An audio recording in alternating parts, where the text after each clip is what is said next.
Chuck, you're the first in, so you've got the pick of the lot. I have? Yeah, feast your eyes on that lot. Fair makes your mouth water, doesn't it? I'm not so sure. The mind boggles. What is it all? Oh, it's me new lines. Bit of class. You know, somewhat different to liven up the jaded palate. I'm more worried about their empty stomachs than the jaded palates, Hilda. Oh, well, it's all very nourishing. French button mushrooms, nourishing. Oh, yeah, well, them's more like a garnish, them, but very nourishing for their size. And for their price? Yeah, well, class always comes a bit pricier, doesn't it? Well, food's bad enough. You can forget class. What's these? Who wants anchovies round here? Oh, they're lovely, Dan Val, honest. On pizza, it says. Pizza? Yeah, here, look. Instructions on the back. Very nourishing and nutritious.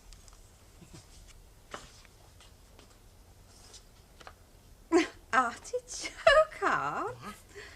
Oh, Hilda.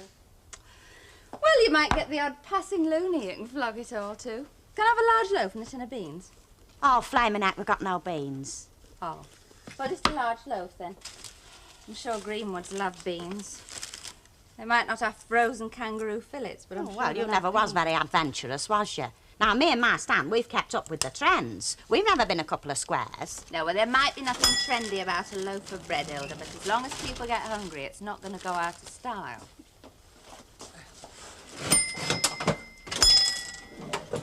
Oh, hello. Some people, you know, got no imagination. Yes, love, but they're still called customers. How's it going? Oh, well, of course, it's early days, yeah. But what do you think of me display? Not finished, mind. Oh, good aggressive marketing. Oh. Yes, I came really to tell you I was a bit worried, like, so I checked with the area office. What about? Well, all that stuff you bought, it can't be sold on a sale or return basis. Oh, well, no, I don't suppose. What's that mean exactly? Well, I can't take it back if you don't get rid of it. You see what I mean? Oh. Oh, yeah, well, it's very nice of you, I'm sure, but you got nothing to worry about. It'll go like hotcakes. Now, they've suggested that you should try things like free offers. That might help shift it. Free offers? Mind you, this is the wrong sort of gear. I mean, instant coffee and soap powder, the big selling lines. That's where it really pays off. Baked beans, things like that. Baked beans? You mean you want some? Yeah. Just ordinary baked beans? Yeah, a gross. Ah, you're on. Now we're really getting somewhere. Look, I'll get them round for you. And look, think about that idea, won't you? Free offers. Try giving away the spaghetti. Why the spaghetti? Well, you bought enough to feed the whole Italian army. I shouldn't have let you, but mind, you did insist. Now, free offers. That's the way to get it going. You know, I think I was wrong about you. Wrong? How? I didn't think that borrowing a car had upset you like it has. Don't you mean stealing? I mean borrowing it. I put it back 50 feet from where I got it, didn't I? Well, the police wouldn't see it that way. The police. Everything's black to them. They'd scowl at a white wedding. Why do you hate police so much, Frank? Trying to be funny. No, I'm dead serious. Oh, come on, love. You know about me. I'm a baddie from way back. No, I don't know about you, not from you. I know from other folk, like Ray Langton. What's the difference? Well, there's a big difference. I don't believe other folk. Well, you should. I've got what's known as a record. I know, but what sort of a record? Well, the first thing I was copped for was a box of bangers. Me old fella couldn't afford fresh air, never mind fireworks, so I took some. After that, I got a reputation to live up to. You know, hard case and all that. Then came Borstal, probation, an attendance sentence for more nicking. The last thing I was caught for was robbing a fella of 200 quid in wages. I don't believe it. It's true, love. I can't show you no scars, but they're there. Well, did nobody try to tell you how stupid you were being? Who? The police? They just nick you. Your dad? Oh, yeah, he tried, like most dads do. But he wasn't convincing enough. Well, he should have been. Yeah, well, don't worry about it. I'm a big boy now, I can look after myself. Well, them as has that to say usually can't. Well, I can.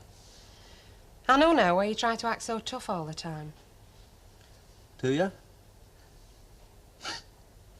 Guess another piece of toast, huh? All right, if you promise something. Anything, I'm starving. Not to take any more cars. Borrow. All right, borrow.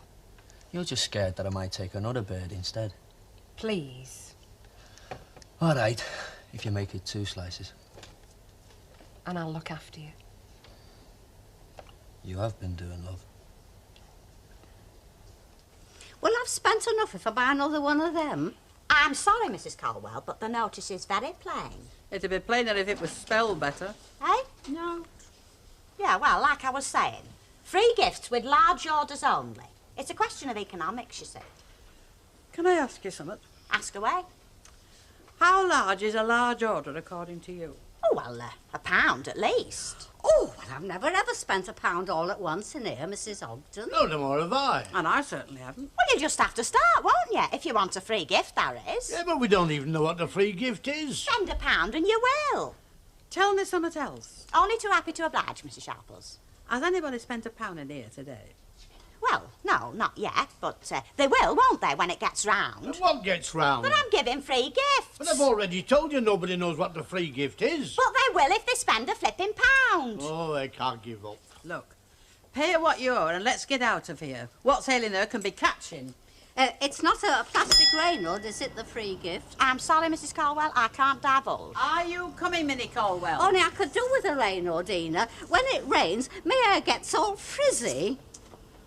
Hey, look, I've got a brilliant idea. Why don't you spend £1 with yourself, give yourself a free gift, and then tell me what it is? I'm not that daft, Albert Tatlock. No? Well, that's only your opinion.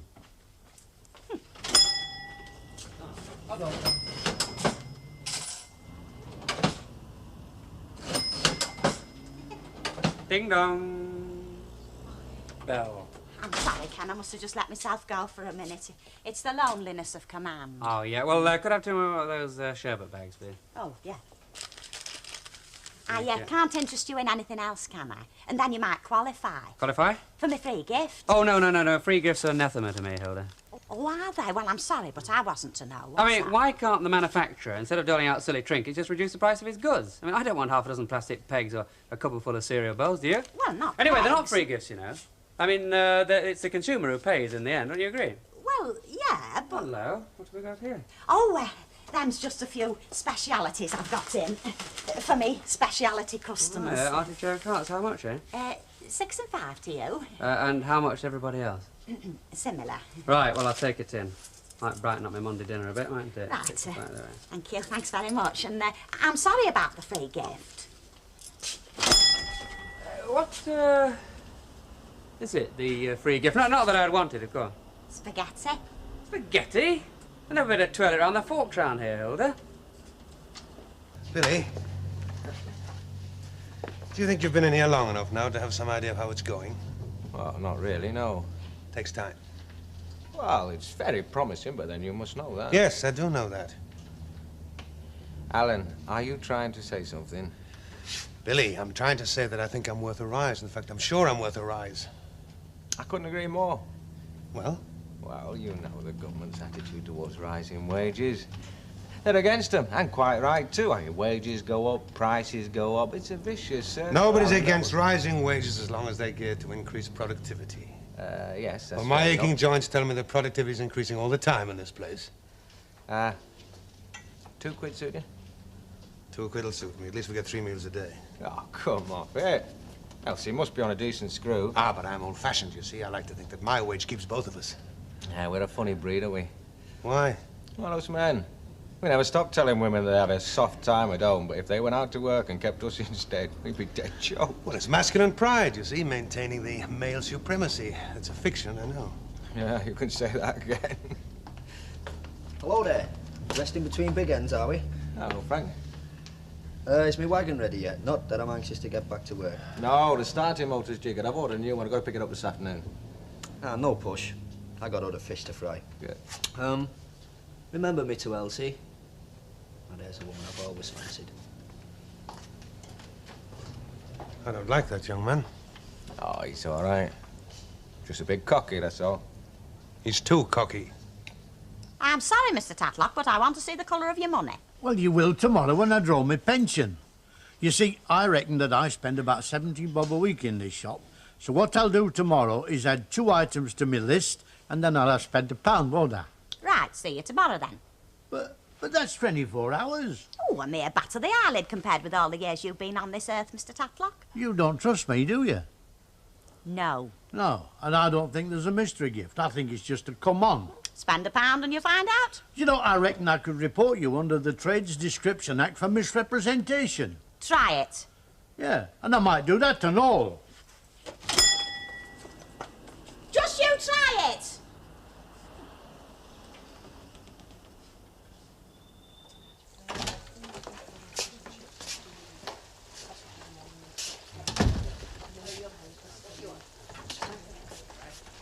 Fair she is, very fair. Got a bit of class about her. Well, I told you ever think about beards. Sex is what makes the world go round, Juddy boy. Oh, yeah? I thought that was brass, which I've not got any of. You will have. When? Soon. How soon? Let's just say, things are developing. You mean a job? Don't be so crude. A project. Just us two? Could be other folk working for us. Only they won't know about it.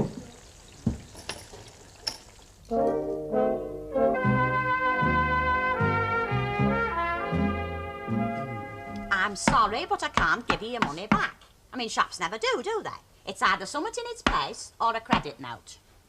Hilda, you obviously didn't get my meaning. My marriage depends on me getting my money back. I'm sorry, but a sale is a sale, as I'm sure they must say in Bond Street. Well, Val was very specific, you know. Not only do we not eat artichokes hearts in this house, she said, but we don't even know what they are. As if to underline the point, sent me and the kids out to the chippy. Sorry.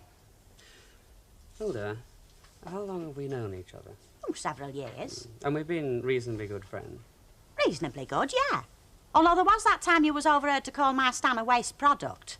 Not that I disagreed with you, mind. Then for friendship's sake, can I have my money back? I tell you what you can have. What? 4 packets of spaghetti. Hilda, I'll leave the tin there, and I want you to think it over. What price my friendship, and what price my custom? Custom? That's what I said, Hilda. Custom. Oh, Albert. Hello. Now, here you are. I'm going to spend all this here and now. Oh, well, thanks very much, Mr. Tatlock. Now, what's your pleasure? Soups? Hey, just half a tick. What? First of all, can you assure me that the present I'm getting for spending this quid is worth having? Very definitely. I mean, I wouldn't be giving it if it wasn't, would I? Something I'd want, me personally. Of course, yeah.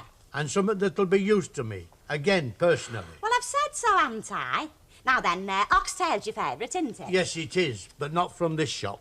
Not this week, not next week, and never again. And I know what your flipping mystery prize is. Spaghetti.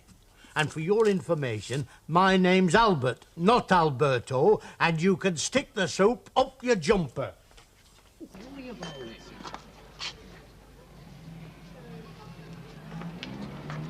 Come on. What's the matter with you? Frank, how about making something like that? Not like that, Judd.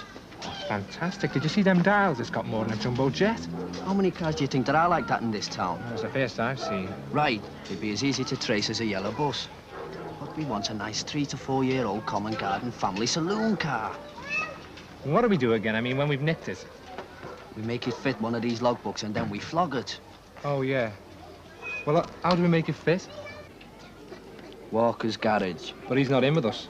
No, Judd, he's not. Can we nick another sort of sports car? You know, I mean, a cheaper one. A family saloon, Judd. Family saloon. They are. I wouldn't like to think I'd come between man and wife. Oh, thanks very much, Hilda, but I did tell Ken to get something in its place. Well, that's not what he told me. Money or nothing, he said. He was very insistent. Oh, he was probably on his high horse because I'd objected to him buying them. Anyway, thanks very much. Ta-da. Aren't you going to buy nothing? No. To tell you the truth, I only came in to see if you wanted any help or advice. Oh, no, why should I? Things is going like a bomb. Due to my modern selling methods and natural flair for business. Oh, well, that's all right then. Remember, the customer's always right. Oh, yeah, of course. Oh, Alan, are you all right for tonight? Yes. Hey, what sort of a question's that from a married lady? He's a dirty, brutish mechanic. Don't take any notice of him. Thank you very much, Val. I'll be around as soon as I've tidied up. Hey, how about inviting me up for tea sometime, you know, when Ken's out with a dolly bird? Ah, yes, but you haven't been left in the lurch by a wife, has he? I know, but he's got his memories to live with. I haven't. I'll bet. Yes, gentlemen. Toilets up, please. Toilets up. Yeah.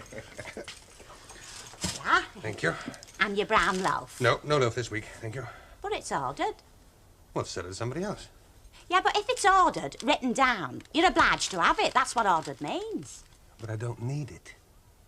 I see. Not only welshing on your debts, but on your promises. Because that's what an order is, you know, a promise. You just bought that. No, I haven't. Money hasn't changed hands. And furthermore, I've no intention of buying it now. Good day. Hilda, love. What? Are you trying to ruin this business? Eh? Only you're going the right way about it. Can I have a box of matches? Fourpence. Threepence. And I've not seen your flipping mother in here today, neither. You'd think she'd support her best friend. Oh, well, she went down to the supermarket. Bought him for a fortnight. Did you hear something then? I said, did you hear something, a sort of rumble? No. Herma'd have a fit if she knew there's some queer goings on in this shop. Oh, yeah? You're not on this planet, you, are you? You are? What are you mooning about? Not to mention grinning like handbag. Listen, Nat. Your lorry's not fixed, is it? Nope. All right, so it's a big secret. I'm going into business. Business? Yeah, selling cars. And where are you going to get cars from to sell? Here and there. What are you up to, Frank? Nothing. Honest? Honest. We're just gonna flog old cars done up a bit. Who's we? Judd and me. It's good with his hands, is Judd. The only thing he's good at's skiving. There's more money in it than lorry driving.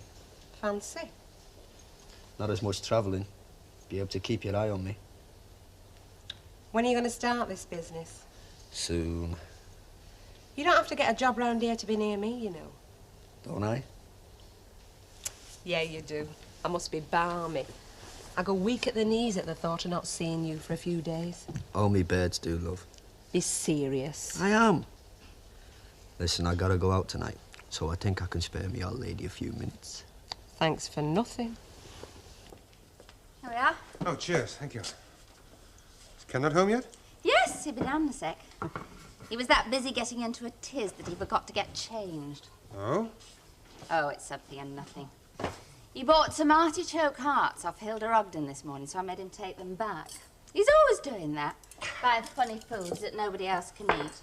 And then they get thrown away because he can't eat them all himself. I better be gentle with him. Yeah, the secret is don't ask him how he is, because he'll go on and on and on about it. I remember.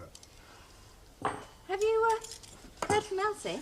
Yes, she phoned this morning. She says she's missing me. She must be. Oh, come on, in swinging London. She'll be missing you. I'm convinced. Ah, Ken? how are you? I'm very well. Oh, well, very glad to hear it. Thank you. Come on, what's the joke then?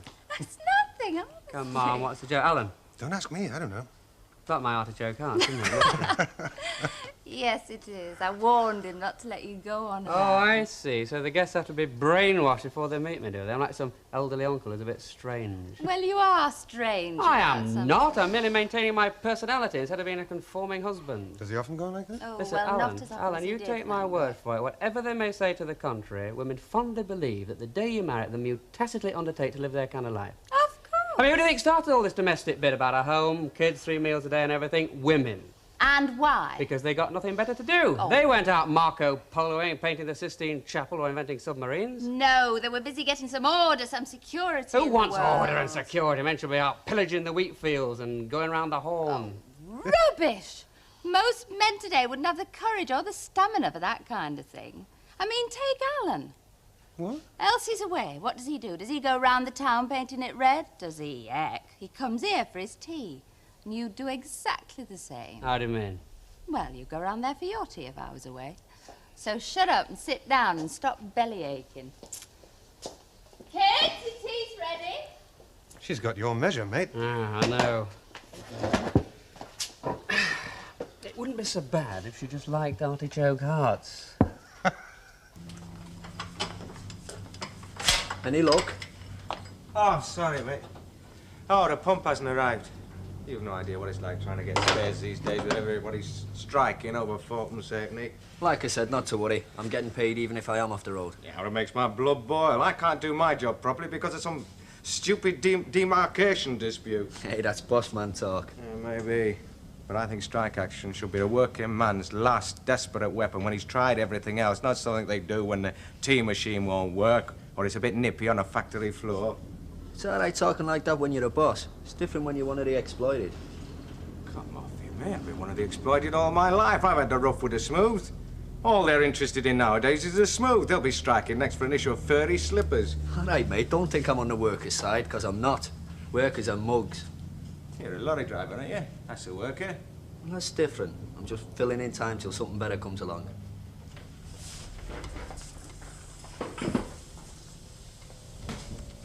I was wondering if I could borrow your garage some night.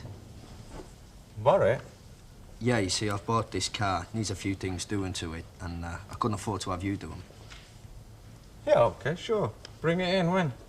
Well, I've not exactly picked the car up yet. Well, any time. As long as we're not busy, mate. Great. Don't go shooting no workers now. Well, don't put a gun in my hand, then. See you, Billy. See you, friend.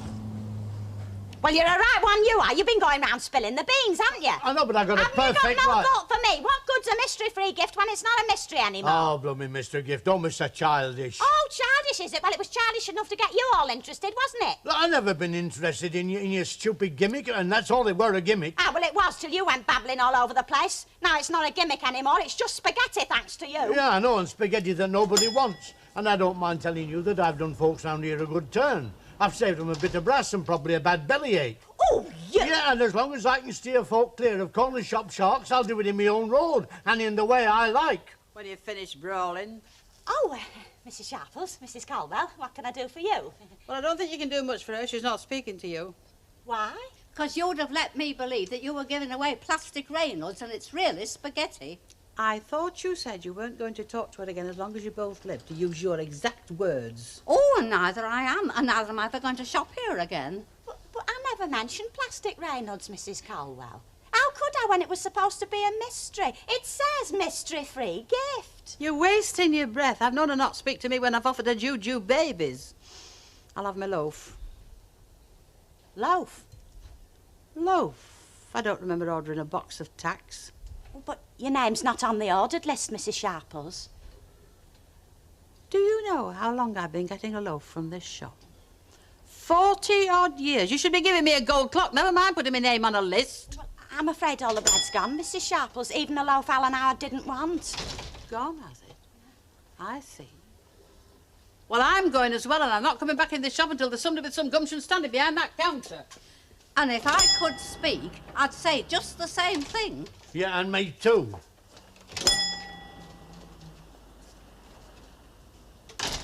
It's a rough guess. I'd say they weren't 3 satisfied customers, they weren't. Oh, well, you can't please everybody. Seems I can't please anybody. I hear in a spot of bother with this Mr. Gilfeather. Why do you know him? Yeah, I met him earlier and I suggested he ought to call round. But, Elder Love, I thought you'd order, you know, just the usual. So did he. Look, Irma left you here to run the shop, her shop. Looks to me as if you're doing a better job of ruining it than running it.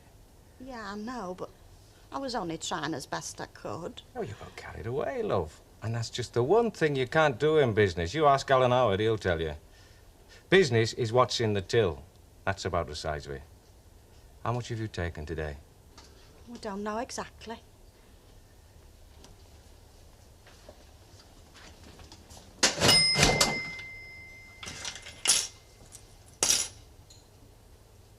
$19 and 4. 5 bob of that's mine. Yours? Me float. Shop! Are you in the back, Mrs. Ogden? Hello, Mrs. Caldwell. Oh, hello, Mrs. Walker. I don't know whether she's in or not. I've been waiting and calling for ever such a long time. I can well imagine. I have never known standards of service and civility plunge to rock bottom quite so dramatically. Somebody call?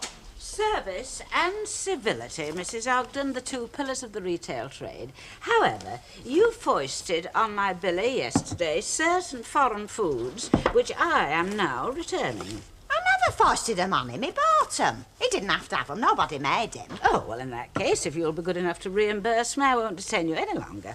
Oh, I don't know as I can do that. Take things back. Well, of course, dear, if you're doing so well that you can afford to lose my custom. How much was it then? £1, 9 shillings and threepence.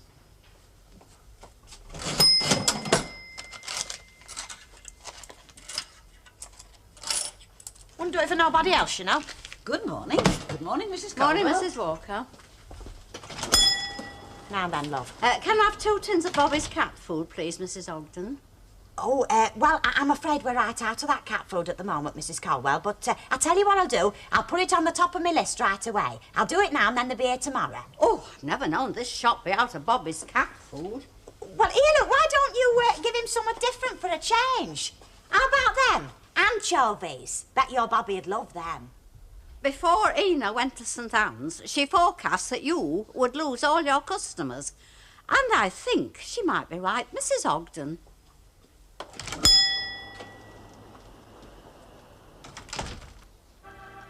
You can tell people's character by the shape of the nose. I bet you didn't know that, did you? Nobody knows that. Nose readers do. Gospel. It's all in the hooter. All right then, what's mine got going for me? Well, I think them sort of nostrils mean that you're generous and easygoing. And that means that you've definitely got a weakness for worldly things. What does that mean? You don't love me for my beautiful soul? Of course I do. I just like to have something to grab hold of, though. Do you read lips? I used to be a tester in a balloon factory. It's like old times, isn't it? Where'd she go? You what? Nothing. It's just the end of a joke. Don't tell you the beginning. Unfit for human consumption. Throw the smokes over, will ya? He's been watching old movies on TV. But me.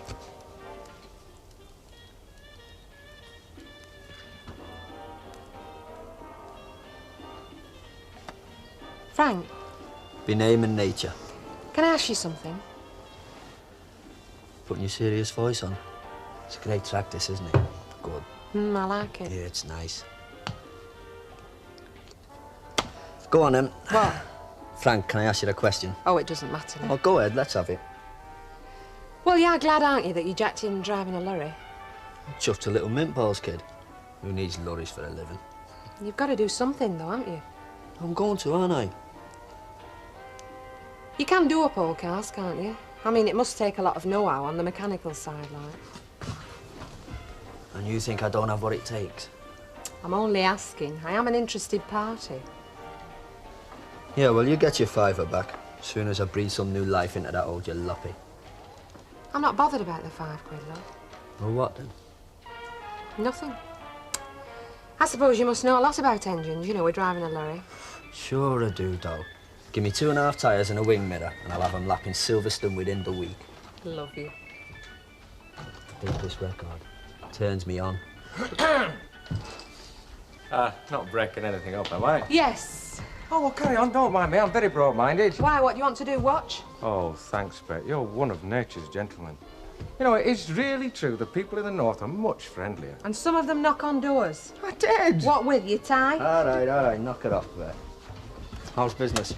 Oh, could be better, might be worse. Hey, do you still want to tart up that old jam jar of yours? Yeah. Only I'm knocking off early today, and Alan's out on a job down at Shaw's Haulage, so if you want to make a start... Cheers, Billy. Thanks, mate. That's all right.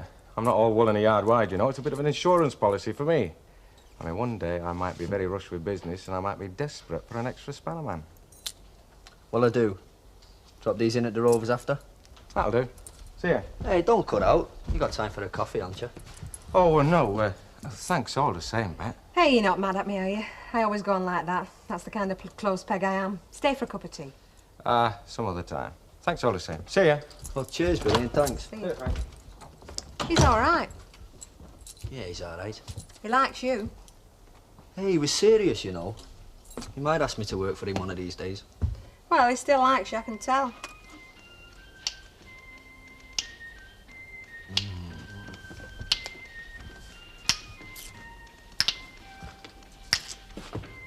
What about the car? All work and no sex makes men nervous wrecks. What time is it? Hey, I can't stand that. Don't stop. Nibbling my ears, it makes my knees go funny. Well, if I nibble your knees, will your ears go funny? Come on, I'll give you a hand with the car. No. Why not? I'm sorry, but it's not the kind of thing you can help me with. You know what I mean? I'd have to show you where everything is and put you right. Well, I could always give you a bit of moral support, love. No, Bet, thanks. Honest, I'm tons better on my own. All right. And anyway, if you were there, my mind would be on other things now, wouldn't it? You're not looking, are you? Not looking at what, love? Oh, you can't ask that. All right, I'm not looking at what I'm not supposed to be looking at. You're a better man than I am, Gunga Din. Your eyes closed.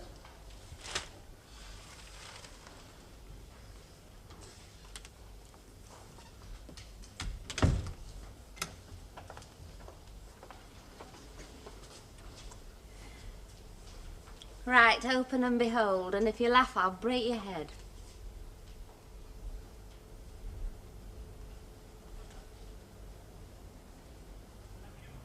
Where are you going?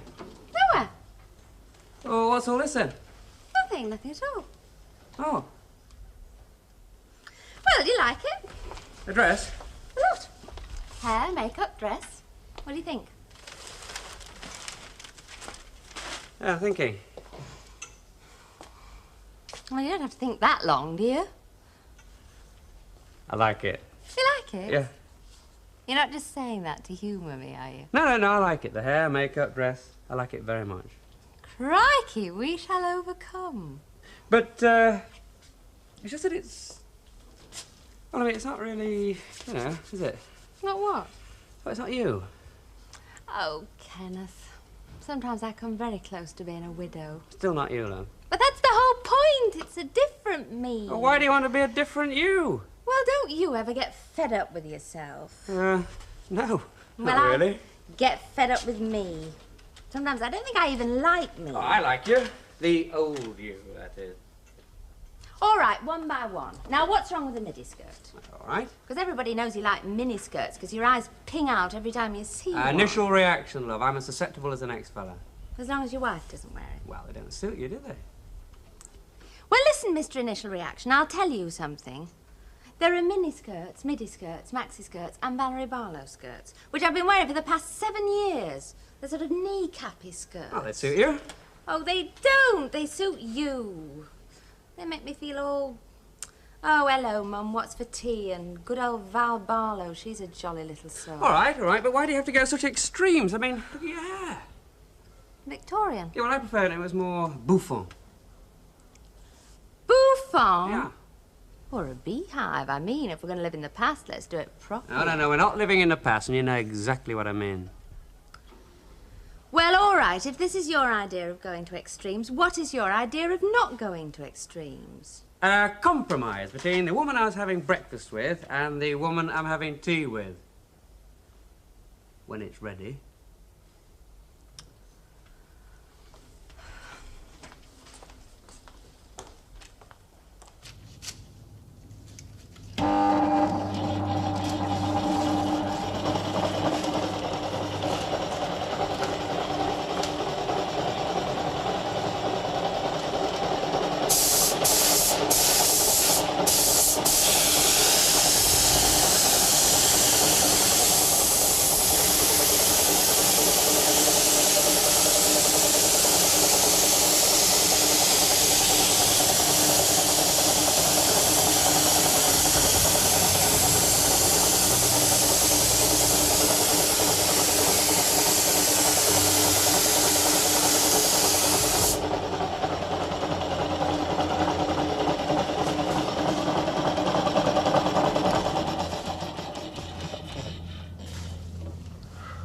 You know, this is more like money on wheels. Why didn't you swipe a mini in the first place? All right, Frank. That sports job was a class motor, though. Coach built. Leather recliners, walnut dash. Brand new skins. These aren't much copper, are they? Oh, they'll do. Oh, there's millions of minis around. Sardine cans. You still miss the essential, don't you? We can flog a Mini, because it's 1 in millions. Yeah. But the car you wanted to ring was 1 in a million. Like nicking the Queen's Coronation coach and trying to sell it as a Landau on Blackpool front. Oh, I wouldn't flog that, Frank. I'd melt it down. Give the front a spray, will you?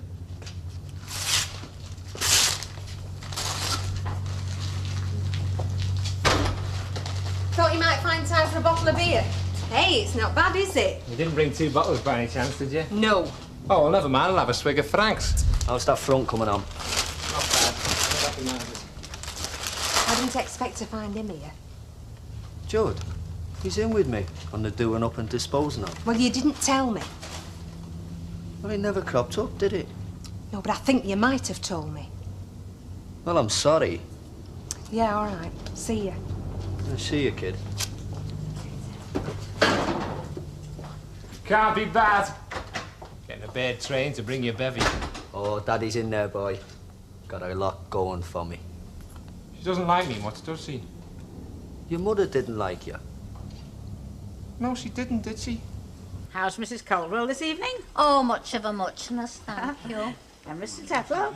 Just keeping body and soul together. Ah, well, that's the main thing, isn't it? I never liked October. I think that's at the back of it. Back of what? We're feeling much of a muchness. A tankard of October, that's what they used to say. A tankard of October. Best and strongest ales were always brewed in October. Do you know, I never knew that before, Mr. Tetlock. Oh, aye, it's a fact, is that? It's a fact, right enough. Hey, did I ever tell you about my pal Dick Thomas? He were an ale conner. You know, used to go round to local pubs, tasting ale for water and You've such. told me. Aye, oh, he were a right legend in his time with Dick Thomas. He died a martyr to duty. Yeah, you told me. But I'm telling Mrs. Walker. And very interesting too, Mr. Tetlock. I just wish I could hear more on it. I must get back to the bar. Have you heard from Mrs. Sharples at all, dear? Oh, just a card saying she'd arrived safe and sound. Good. St. Anne's. I suppose the weather will tend to be inclement this time of the year. I wonder what it's like in St. Anne's. Inclement, dear? No, I mean in St. Anne's. It's not all fair weather and fancy-free running a business, is it? Well, you do need a knack, I'll grant you that much. It's not everybody has got what it takes. You spend years building up the goodwill and then you see it all slung through the window in less than a week for one reason or another. Are you referring to businesses in general, Mrs. Turpin, or businesses in specific? What are you supping, Chuck? Nothing, thank you, Stanley. I'm asking a question of Mrs. Turpin. I was alluding to the responsibility of running a business on somebody else's behalf. I mean, sometimes running a business turns into ruining a business. Present company included, I suppose. How about a shandy? Betty, what about If you? the cap fits. Well, there's another golden rule to business, Mrs. Turpin. It pays to mind your own, thank you very much. The source of my sister's livelihood, Mrs. Ogden, is my business. Thank you very much. Well, it's safe enough. Safe enough? It's almost dead enough to qualify for a burial grant. Excuse me. Well, you're a right useless Eustace, you are, aren't you? When I pull the stops out, why? All you can do is stand there and go up while I'm bearing the brunt of offensive insults, inferring I don't know what I'm at with the source of her sister's livelihood. Ah, well, I think, you know, it's a source of our Irma's livelihood too, isn't it? Well, I don't know what you're all so worried about. I'm not worried. Takes a worried man to sing a worried song, Billy. You what? Well, you don't look your usual abandoned self tonight. Oh, it's not going down too well tonight. Well, I've come across a few worse worries than that in my time. Yeah. I think I'll nip down the garage, see how young Frank's getting on. Hey, I like it. Val, you look phantasmagorical. Yeah, but you wouldn't say that if you were married to me. Oh, you temptress. I would. I'll be back in a minute. See you later. Bye.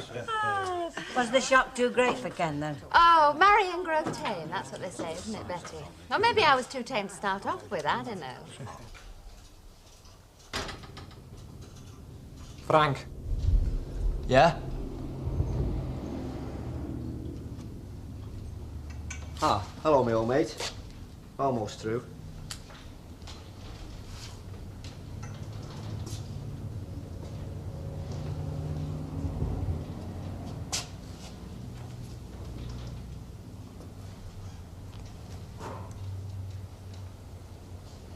You're through now. I'll give you 5 minutes to get that out of here. Something wrong? Skip that, Fanny. You're ringing it. Plates, logbook, paint job. Just Scarpa, will you, and vote me dum-dum of the month. Come on, Frank. 500 any use to you, Billy? 4 minutes. Look, what are you going to do when we leave here? Just blow, will you? Like it never happened.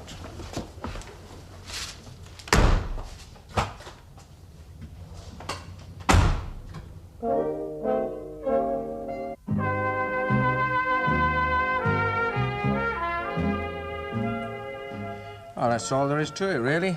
It's called ringing. Do you want a cup of tea, Billy? Oh, thanks so much, Mariam. Hey, your missus looked great last night in that midi gear. Oh, I'm afraid one man's midi is another man's poison. Yeah, what about a number plate? I mean, you can't fool about a thing like that. No, you buy an old knacker box for a few quid. That's a car that's been a smash, right? Yeah. And all you got to do is go out and nick a sharp model, the same year, same model, give it a quick respray, and swap over the number plates and the logbook and put it in the block. In the block? No, that's the car auction. Oh, I see. And you just let Bradley and that other bucket of brains just slope off, did you? Yeah. That sounds a bit dicey to me, mate. Well, I wasn't sure how to play it last night. I'm not really so sure now. Well, play it straight, Billy. If the police pick him up, your head's on the chopper, isn't it? There's no way from Butch, you know, because keeping quiet is still aiding and abetting. So you reckon I ought to go to the police? Well, of course you should. Look, they played you for a mug, mate. Don't play yourself for one as well. Bring him up now. Use our phone. Oh, no thanks, Ken. I don't want the place crawling with uniforms. I can do without that kind of publicity. I'll go and see him this afternoon. Thanks for tea, Val. Oh. See you. Hello, Chuck. Just going and see how things was going. Tell you how things is going. Nothing's going. That's what's going. Nothing. Nobody in at all? Nobody. It's a blooming boycott. That's what it is, you know. I'm stacked up sky high with stuff back there. Not short of a thing. Aye, except customers. They've all gone to Sissy Battersby's. That's where they've all gone. Is Bobby's cat food in, Mrs. Ogden? Oh, no, I'm sorry, Mrs. Colwell. But I tell you what I'll do, Chuck. I'll put it on top of my list right away. I'll do it now and then they'll be here tomorrow. You said yesterday that we'll be here tomorrow, and that's today. And you'll put it on the top of your list then. I think I'd better go to Sissy Battersby's. Oh, are you going now, love? Well, Bobby's starving. He started chewing his tail again. Well, only I was wondering, would you mind getting me a pound of rice, love? You see, we've had a bit of a rush on rice, and Stan's very partial to his rice pudding. Well, thanks for telling me, Val. I think I knew there was something wrong last night when I saw that dead-leg mate of his down at the garage. Frank means a lot to you, doesn't he? Yes. Yes, he does. Oh, of all the stupid clothheads. If he gets convicted this time, he'll go to prison for a long time. He's got a record already, you know. Yes, I know, love. Well, I suppose I better try and find him and tip him off. Bet, I know it's none of my business, but honestly, there doesn't seem to be much of a future for you there, does there? With Frank? You mean he'll be in and out of prison all his life, with me having every year when he's not? Well, something like that. I know. But somehow it doesn't seem to matter all that much.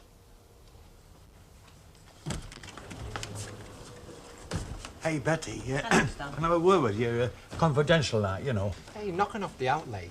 I reckon we must have cleared over 80 quid. Thereabouts. Not a bad bunch, that, Frank. Spare money for a week or two. Do you remember Scotty Parker and Mickey Mouse the Scouse? Did 18 months for stripping lead? Yeah, Chase Roof and Denton. Well, they've got their own yard now. Apple to an oyster, they'd let us use it if they saw the percentage. Nice talk, Judder. Nice, me old mate. Hello, love. What you drinking there? We sold the car. Dead easy, no trouble. You sold it? Yeah. So you stole it and sold it? No, Frank, there's not time. Billy Walker's going to the police. Hey, the crummy bird. How do you know? He told Val and Ken Barlow this morning, and Val told me. Oh, come on, Frank, I don't like the sound of that. Yeah, all right. Look, we better scarp a bit. Tell him to go and you hang on for a bit. Go ahead, Judd. I know where to find you. What now? I want you to go and wait for me in the flat. In the flat? That's the first place the bogies will look. Please, Frank, just do as I say. Hey, Kenny! Thank the wife for us, will you? I've had time to do it myself. Thank you for what? For tipping us off. Oh, I didn't know Billy Walker would grass on us. Anyway, I'll see you when things cool down a bit.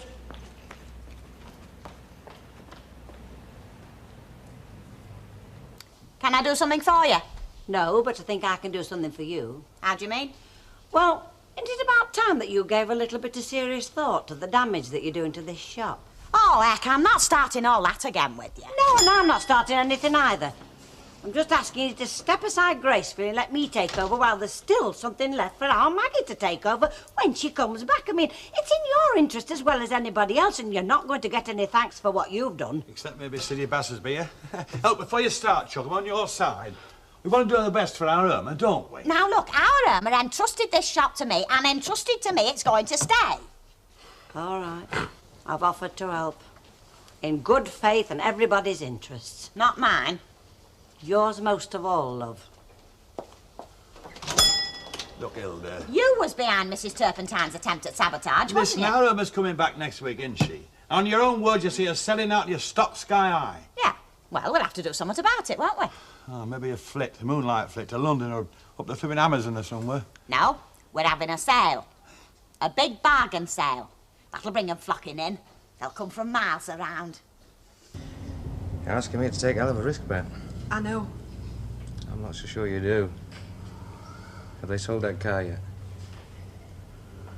Yeah, well, if the police get onto it and want to know where it was done up, Joe Muggins, I'm finished.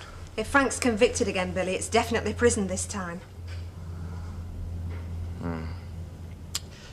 Who told you I was going to the police anyway? I've only told Ken. Well, it doesn't really matter, does it? And anyway, I'm sure you can guess. No, and, yes to that one.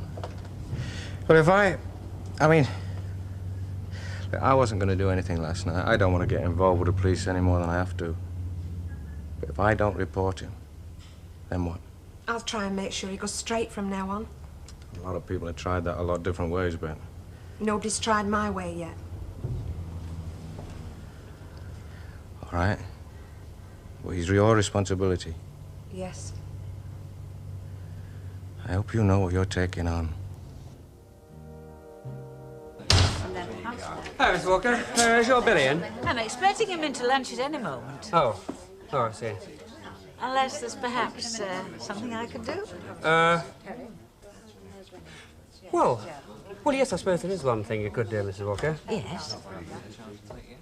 Have a half of your best bitter.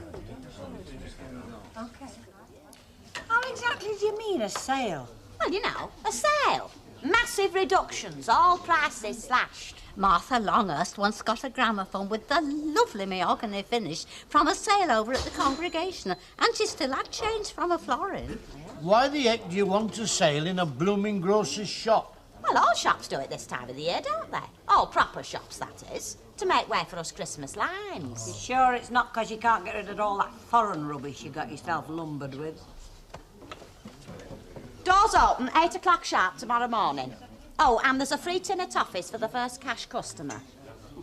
It used to make Enrico Caruso sound just like Paul Robeson, and it used to come up lovely. She kept it on top of her sewing machine in the front room window after her aspidestra passed away. Pardon? Are you looking for me, Squire? Oh, yeah. Those two tearaways. Oh, Bonnie and Clyde. Judd and Frank, yeah. Well, But have you been down the station yet? no, not yet. Why? Only that if you want to get them nailed, you better get your skates on. Why's that then? Somebody's tipped them off, you're going to report them. Well, it's funny, that is. I hope it gives them pleasant dreams. What do you mean? Well, I'm not going to report him. I've changed my mind. Well, then what? Not much. Just that he won't be going to the police, and that was that. Well, you's a clever little girl, then. I'm not just a pretty face. That's another good turn I owe you. I'll send my bill in at the end of the week. Funny, I don't remember hearing the butler announce you. I just thought I'd pop up and let you know. Oh? Doors open 8 o'clock sharp tomorrow morning. What doors? For the sale, downstairs, like. Oh. Anything else? Not just at present. Honestly? Oh, we need a couple of 100 hippies, and you couldn't tell this place from Piccadilly Circus. Well, What? well, you still haven't told me how you swung it for us with Billy Walker. Oh, that. He's not a bad lad, ain't Billy, you know. He's been around a bit himself. Yeah, I reckon. Now, look here, Billy, I said to him, getting him in this half Nelson. Just you leave Frank Bradley to me. I'll see to it that he never strays from the straight and narrow again. You didn't really say that, did you? Well, words to that effect. Yes, Frank Bradley, your life of crime has come to a sticky end. From now on, you're a pipe and slippers man. Oh. Well, you didn't mind me saying that, did you? No, why should I mind? I mean, it got us off the hook with the fuss, didn't it? Sort of conditional discharge. Bound over to keep the peace for 12 months. Wait till I tell Judd. Judd? Well, he's got a vested interest in all this, hasn't he? Frank? Yeah? How long have you known him? Oh, since I was knee-high to a fruit machine. We're practically brothers. Why? Nothing, I just wondered, that's all. There's the 5 bars you subbed me. Keep it, it'll tide you over till you get a job. Cheers. You will be getting a job, won't you? Of course. Matter of fact, I'm on my way to the Labour Exchange now. Oh, shall I come? No. I'll see you in the Rovers later, okay? All right. Hey. Later.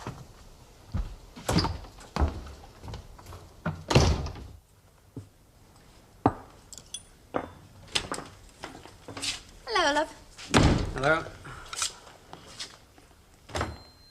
What does it feel like then? What? Being an accessory after the fact, or whatever the technical term is. I don't know what you're talking about. All right, in that case, I'll spell it out for you. There's these 2 tearaways doing up a stolen car in Billy Walker's garage. Billy Walker finds out and he's going to tell the police. But somebody discovers this and tips off the 2 tearaways. Somebody with blonde hair, blue eyes, and a very cockeyed standard of values. Oh, yes, and by the way, there's a message for you. No? Judge says, thank you very much for all your help. And can you do a quick spray job on a jag for him and knock him off this weekend? Very funny. No, Val, it's not funny. Not funny at all. Well, aren't you going to tell me why? Or don't you know why? Is it one of those wild feminine impulses? Oh, don't be so patronising. Of course I know why. Why do you think? I don't know, love. That's why I'm asking. Well, because of Bet, of course. Bet? Why else? She's infatuated with that boy, or hadn't you Oh, known? I see. So we got to turn a blind eye every time he knocks a car off to get the money to take her out. Oh, don't be stupid. I'm trying not to be, Look, love. I told them because I thought if I did, there would be no more fuss and no more bother. They'll just go away and none of us will see them again, including Bet. Well, I've got news for you. They've not gone. What? And Billy Walker has not gone to the police. Well, why not? Well, I suppose he didn't want all the fuss and bother, love. I mean, after all, why should he care any more than we do? I mean, it wasn't a car of ours those 2 knocked off, was it?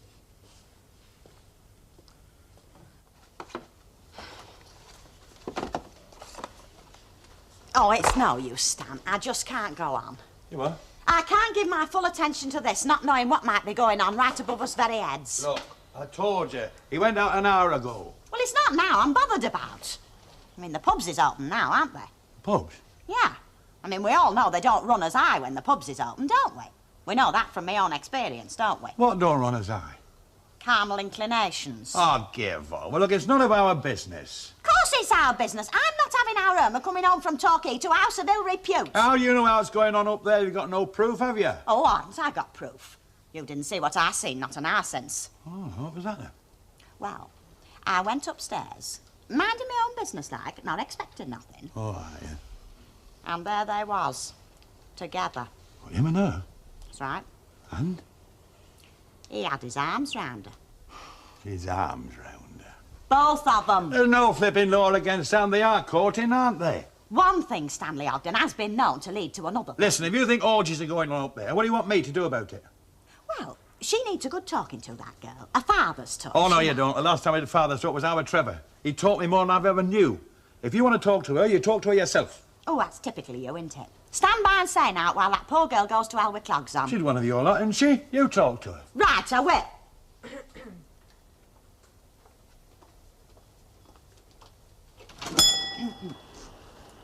Just as soon as the right opportunity presents itself. You mean now? Double top you want? Eh? You know, double top, double 20. Oh, yes, oh, I see. You mean that little one right at the top of the board? Right. That's another half a bit here. Hey, you don't fancy a game of 5s and 3s, do you, with a rum and pep on the side? No, thanks, Dad. I'm trying to give them up. Oh, well, I'll go then. Hey, didn't I see you in a film once? Or was that Paul Newman? That's 1 and a penny, Omi. Hi. Hiya, love. What do you want? Well, That looks good. Another half a bit of love. Right. How have you gone then? Oh, the labour. Nothing doing, kid. Come back next week. Oh, well. Here's to next week then. Cheers. Cheers. Now, that's 3 and 3, Omi. Make it 5 and 5, love. I'm a pint man myself. And a pint of bitter for the human sink. Right, pint of bitter. Funny, I can distinctly remember rubbing myself all over with carbolic before I came out. Next time I'll be fumigated just to be sure, like. Don't worry. You want something? No. Oh. No, it's just what you might call a wrecking. Oh, what? Hey, are them going off? Are they hackers like? No. They're not going off to me. Listen, if you want to buy out, come here tomorrow morning, 8 o'clock, 8 sharp. Otherwise, don't think of the goods. It's not a food taster. You what? You what? Right, well, anything else, Mrs. Walker? No, thank you, dear. Sufficient end of the day, as the saying is. Yeah, that's right. Well, that's 14 and 6 then. I'm sorry, Hilda, I think you're making a mistake. I make it 10 shillings. Oh, no. No, definitely 14 and 6. May I? If you like. But how silly, my dear. You're charging me at pre-sale prices. That's right, Mrs. Walker. Yes, but I'm a regular account customer and have been for some time. Surely that doesn't apply to me. Oh, well, I'm sorry, Mrs. Walker, but us business people can't afford to have no favourites. I see. What it is? Yeah. Now, what kind of toffees are you giving away? Eh? Oh, we're boiled sweets. Oh. Oh, well, that's all right then, isn't it? Is it? Yeah, well, I mean, if they'd been caramels or something like that, I wouldn't have wanted them, would I? Well, yeah. No. Why? Well, caramels stick to your plate. Look, what do you want me to do? But he's no good, Frank. He's me mate, isn't he? He's got me out of some tight corners, this Judd. How many has he got you into? Look, nobody gets me into anything I don't want to. I'm a big boy now, Bet, so stop crowding me. Because if there's one thing I can't take, it's some chick crowding me.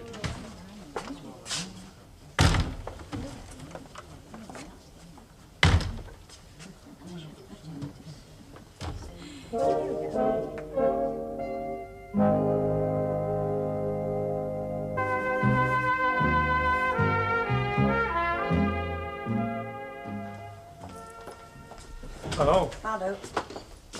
Hey, what are you two still doing here? Beg your pardon? Well, I'd have thought you'd have been all geared up by now with your riot shields and your little tin helmets, ready to join the rest of the stormtroopers. I'm afraid the direction of this conversation eludes me. Oh, come off it, Mum. Don't tell me that it's escaped your eagle-eyed attention that today is D-Day. D-Day? Yes, over at the shop. Never to be repeated offers, all that, etc., etc. Oh, that. If you think for one moment that I'm going to get involved in that brouhaha, you don't know your own mother very well. You mean you're not going? My dear Billy, shopping to a woman of any sensibility at all is one of the finer pleasures of life, something to be savoured. Yes, I know. I've seen them savouring each other's eyes out at the sales down in the smoke. Ah, yes. Well, of course, there is a certain class of woman who is prepared to behave like a hooligan to save a few shillings. I'd have said more like a professional footballer myself, but... But I flatter myself I am not one of them. Wouldn't you agree, Mrs. Turpin? Oh, yes, and I mean, any rod, I don't think there's anything across there that they can cut down on. I mean, a shop of that size. Oh, that's not what I've heard. Huh? No, my information is that Hilda Ogden has cut things down so drastically that they're coming in by coachloads from Widnes and Warrington. Still, as you say, it's the principle that counts in these matters, and I really do admire a woman of principle.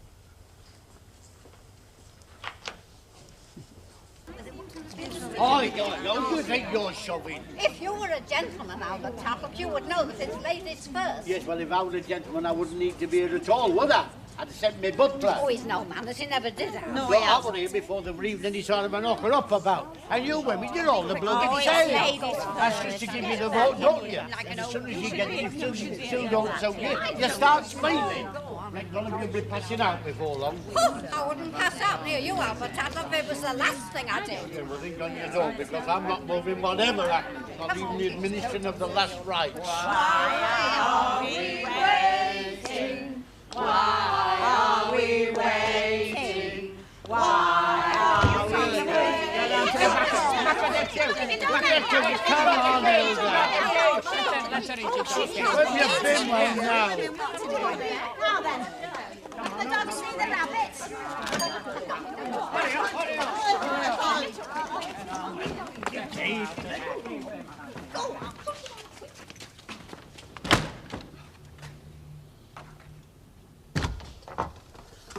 Hi. Hi. Bit rough down there, is it? Hell hath no fury like a woman after tuppence off. Look, about yesterday. Ah, forget it. I'm sorry. I said forget it. Coffee? No thanks.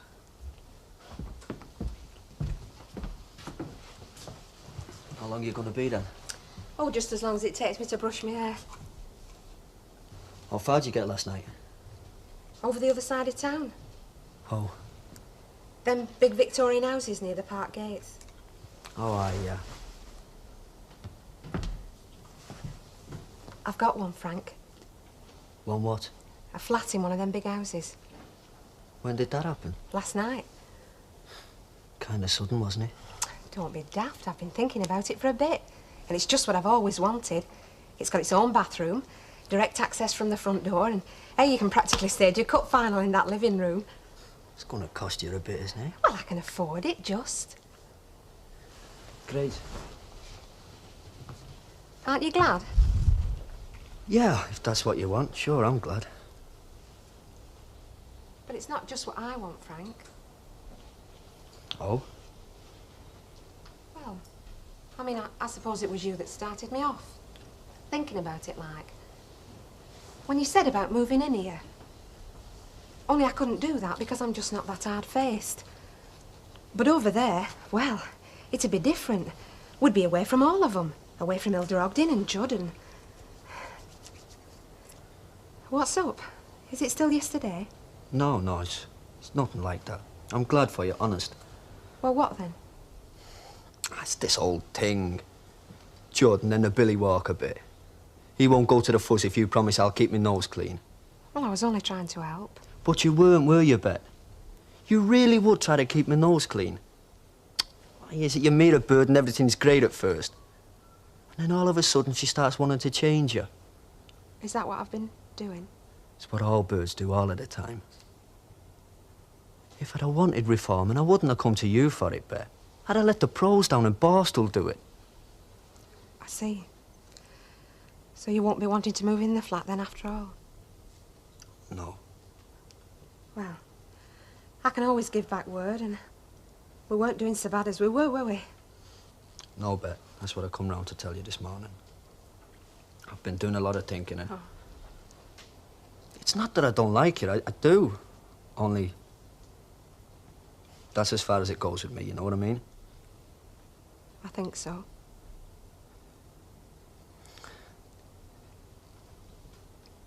See, I like birds. I get on great with them at first. Everything's fine, and then all of a sudden I start getting this hemmed-in feeling. And that's when you know it, isn't it? It's not the real thing. I'm sorry, Bet, I'm just not ready to settle down yet. It's funny. I don't recall making any proposals of marriage. You don't always have to, do you?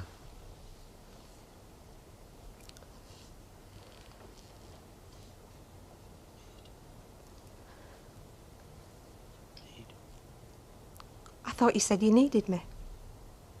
I did need you. Only the night I said that, well, that was probably the top for us, and... Well, from the top, there's only one way, and that's down. I'm sorry, Bet. But when one doesn't feel like the other feels... Best thing to do is just break it clean.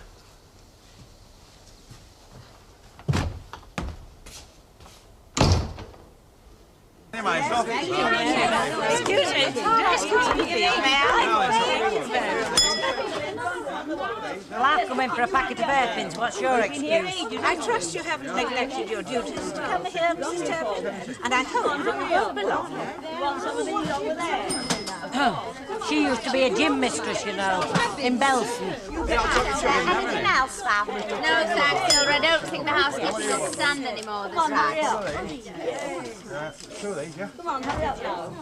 Hello? We've been here ages, haven't we? Yeah, looking at you. Can you? Will you look after those, love? I won't be Hey, it's marvellous, isn't it? You know, I come in here as a school teacher, wanting a box of matches, and I leave with the beast of flipping burden. That's the way it goes, isn't it? Yeah. Half a dozen tins of that 9-penny soup, please. Hey, Stanley, I know ours is not the reason why, like, but surely some of this stuff must be going at less than cost, isn't it? Oh, well, I mean, that's business, isn't it? You know, knowing when to stick and when to get shut.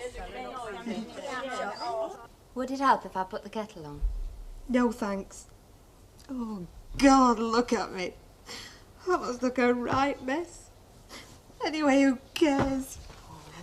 He'll come round. Don't talk daft. Everybody has rows. It wasn't a row, Val, it was a brush-off. Fellas, you'd think we'd learn, wouldn't you? Only we don't. Keep thinking, this one will be different. But they're all the rotten same underneath. Not all fellas. How would you know?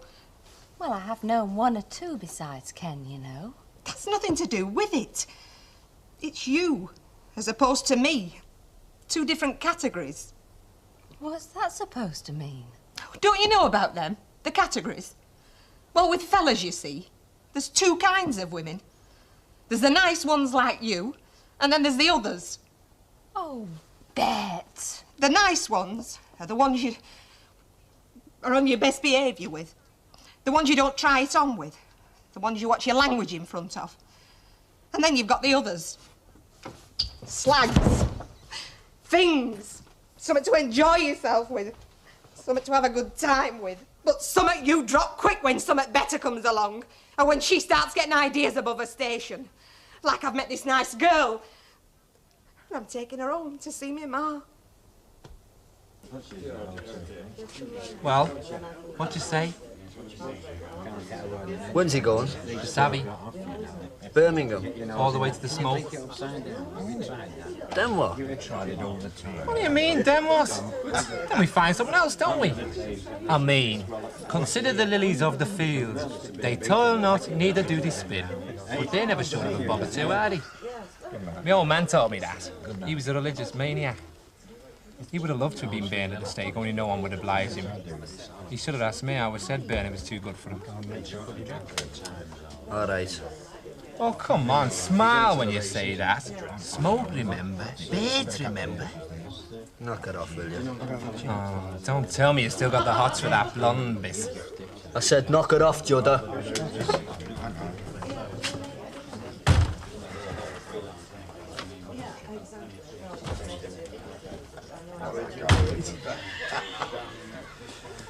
Still no regrets? Regrets? Yeah, but not shopping them. Oh, no. The fuzz will catch up with them sooner or later. Why should I have their blood on my hands? Are you going to take off these toffees or aren't you? You'd like that, wouldn't you? It'll make you feel better, that, wouldn't it, when you're stuffing yourself with your ill-gotten gains? First cash customer. That was what Hilda Ogden said, and that's me. Yeah, but it wouldn't have been, wouldn't it, if I hadn't have been nobbled? Look, I know it's none of my business, but I could suggest a compromise. Oh, what? Well, if Mrs. Caldwell gave you that tin, would you give her half? Well, I suppose so. I'll throw them on the back of the fire first. Now look what you've blooming well gone and done. And I wonder why there's wildcat strikes. You heard any more about your trip to America? No, but I'm expecting to hear any day now. For the twins, from me. Oh, thank you very much, Mr. Colwell. And that was a crime once on a time, you know. What? Accepting stolen property.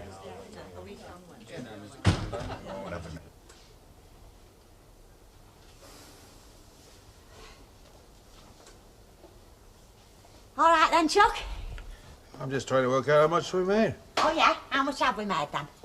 Oh, what's the funny part about it, you see? How do you mean funny? Well, if I'm right, we're about 20 quid short. Oh, well, never mind, not to worry. I mean, sums never was your strong point, was they, Chuck? No, I just can't wait to see our Emma's face when she comes through that door tomorrow and sees what her mum and dad have done for her. That's just what I'm thinking. Huh?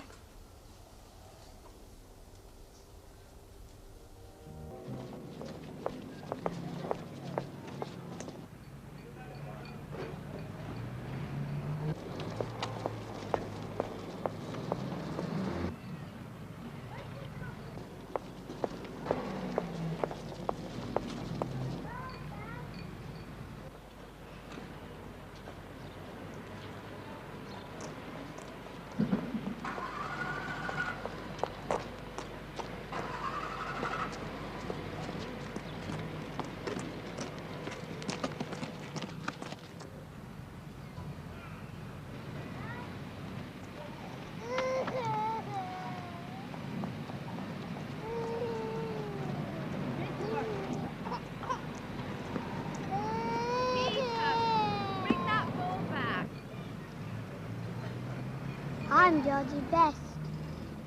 Come on, then.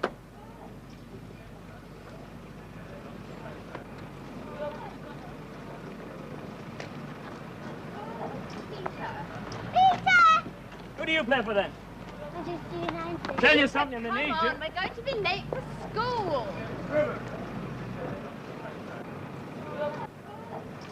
Do you like Manchester City best or United? Depends where I am. Well, last week we were in Kent. You know where Kent is? No, he doesn't. And he never will if he doesn't go to school, will you? Could we have the ball back, please?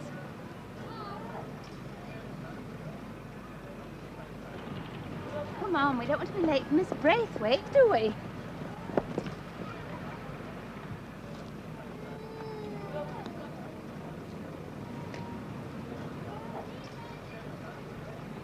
That's his car, Mum. Yes, very nice.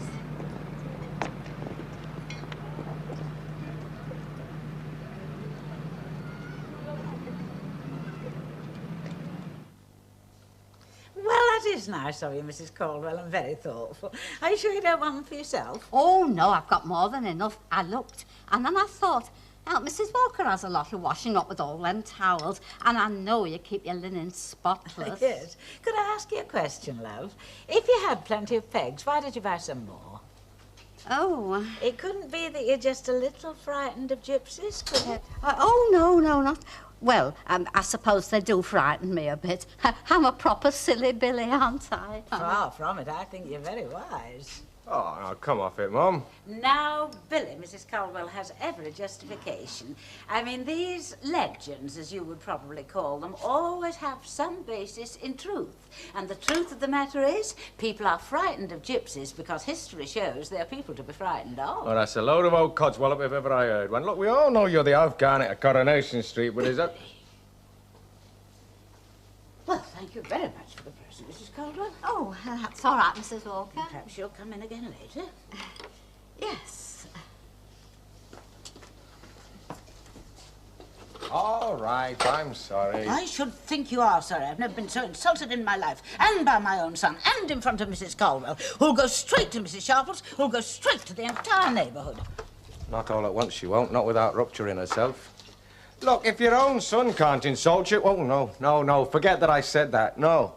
Oh, what I mean, Mum, and I'm serious about this, is that you cannot be so prejudiced in this day and age as to say that all gypsies are bad. There's good and bad gypsies, just the same as there's good and bad licensees. And I'm one of the bad ones, I suppose. Oh, no, don't be so daft, Mum. Well, I suggest that we forget the subject. No, let's ask the kid. Now, kid, what do you think of gypsies? I said forget it. Gypsies, dead romantic. Golden earring. Yes, well, I think that answers you, Billy. Lucille, love, on your way back, would you call at Mrs. Battersby's and get me a large tin of drinking chocolate? Battersby's? But it's miles out of my way. And what's wrong with that little shop at the corner of our street? A great deal. Now, Mrs. Ogden might just scrape through as a cleaning woman, but as a grocer, she leaves a great deal to be desired. Yeah, I bet I surprised a few of them. They didn't expect me to be that efficient, did they? No, love. I don't think they did. Anyway, let's see what else did I want. Oh, yes, sardines. Oh, not a sardine in the place, Chuck. And before you ask me, I haven't got no pilchards neither. No. No. And you've no potted meat? No. And no corned beef? Hilda, love, I don't want you to think I'm complaining, but when you run out of something, you're supposed to order more. Oh, well, I will, won't I? I'm not daft. Yeah, well, I'll see you, Hilda. Oh, that's right, tread all over me and back. Very nice you look and all. I'll see you. Oh, hang on, I'll show you how far my sunburn goes. Some other time, eh, love? I was never fond of blood sports. Oh. Hello, love. Hello, love.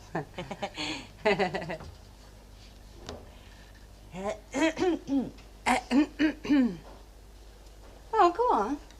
Hiccup, then I can hiccup. Sneeze, and then I can sneeze. What's up with you? Now, love, ask me how I've gone on. How have you gone on? Oh, they've never seen that like it round here. Just you wait till you reckon up. Good. Been going a bomb then, has it? Yeah. What's this? Them's what we've run out of. Tea, sugar, tin peaches pilchard, sardine. You say we've run out of this lot? Have a look at the shelves. Well, you better bring some more in from the stock room, haven't you? Oh, there's nought in stockroom, Chuck. Well, none of that lot. Well, why didn't you ring up and order some? I left you the number. Oh, well, Matt, I haven't had a minute to bless myself with, have I, Chuck? I've been working very hard for you, Oh, you know. yeah. Raspberry jellies, potted meat, sponge cake mixture, corned beef. How long have we been out of corned beef? Oh, well, only a few days, Chuck. But still... Still, it's summer, ain't it? I bet there's not many grocery shops round here can say they've run out of corned beef. No, knew you'd be pleased with me, love. Please, and beside myself. Tell you what, ma'am. I'll just take my cases upstairs, then I'll come down and we'll have a nice little chat, eh? Yeah. Friday, you can turn your hand to anything, you can't you? Brain surgery, driving aeroplanes. I bet you do just as well at them.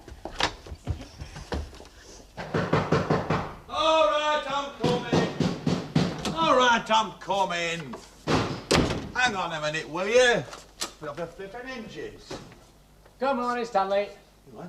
I said, good morning, Stanley. And then you say, good morning, Raymond. You see, come in, and I say, thanks, Stan. I will. Why, Stan, you could earn a fortune in here at $50 a time. If it's good enough for the Duke of Bedford, mate, it's good enough for you. I was in flipping bed. Get away. They've been having me on, haven't they? They're putting the word round you sleep in channel number 5. Not you at all, is it? It's Bridget Bardo.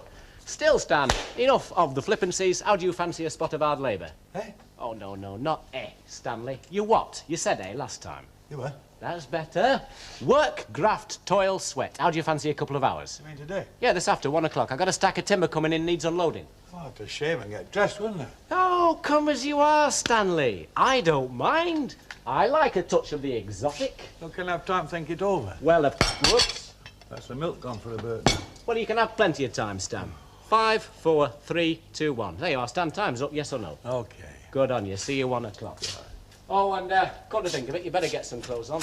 If you stop like that, the gypsies might get you. What gypsies? What gypsies, he says. Eh? Told you about that. I don't know who Ralph Garnett is. Oh, no, Mrs. Walker didn't like it when Billy said she favoured him. Who? Billy. No, who did did Billy say Mrs. Walker was like? Oh, Ralph Garnett. Ralph? Oh, I think I know who you mean. Well, I must be like him and all because I agreed with what Mrs. Walker said. About gypsies? Well, tinkers, according to Billy. Yes, tinkers, and she doesn't like them, you say? Well, she feels the same as I do. She's nervous of them.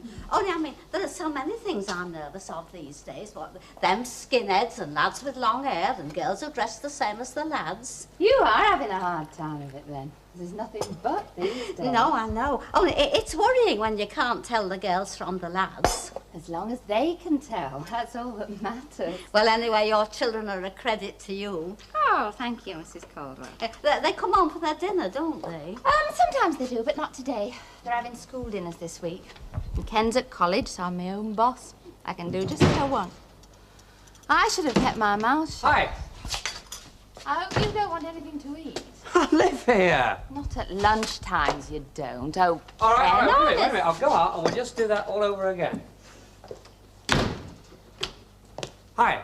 What do you want? Oh, well, perhaps I'd better No, go. Rita, go. You stay here. It's only because you're here. She's not knocking me block off. I arrived at college this morning and there's this letter there. Well, I read it. I didn't that with letters, you know. And I thought I'll bring that back to Val because she'll be interested in this. She'd like to read it, her being my wife and all that, I think. I am in the right house, am I? Oh, you've got to admit, he's funny. Oh, yes, he's funny, all right. What letter? This one, ma'am. New York? USA. You mean? That's what it means, ma'am.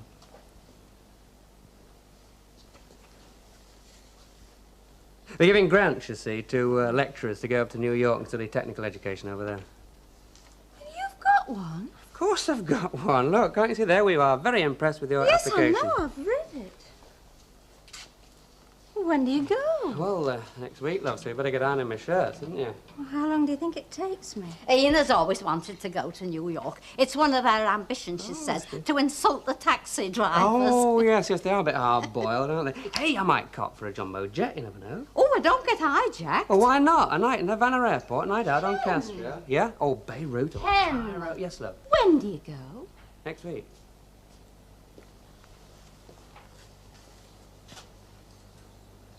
You don't mind, do you? No, of course I don't mind. Well, I better see what I can get you to eat. Well, I make it. We made £198 10 shillings. No, tell a lie. Hang on a second. Where's all the bit of paper? Hey, we have made a profit, haven't we? Because last time you reckoned it up, it were a loss. Oh, that was yesterday, love. Of course we have. Right. Where's that bit of paper? Well, you never was very good at arithmetic, was you, Chuck? Ah, now there you are. You see, now look. You see, there's that side and that side. Yeah. Now then. 9 from 4 won't go, so carry 1. 12 and 4 is 16. 9 from 16 is 7. 7. Yeah, 7. Yeah. 8. Got £5, isn't it? Yeah, but which way, Chuck? I mean, which side is which, like? Oh, you got a point there, haven't you? Yeah. Yes. Well, no, I'll have another go. Hello, Mum. Hello, Dad. Hello, Chuck. Oh, hello, Joe. You're looking well. Yeah, well, I have to, don't I? Hey, is that time already? Marvellous, me Dad, isn't he? He's only got to look at the sun. What's up, Dad? Got to go somewhere, haven't No, I've got to go down to Len's yard. Help Ray. Work. You know. you? Work? Oh, that'll be a nice change for you. Yeah. Work. Well, ta-ra. Ta-ra, Dad. All right, Mum. All right, Chuck. I've just been on to the wholesalers. Oh, have you? Yes, sending the stuff round this afternoon. Oh, good. Done me bookkeeping. All right.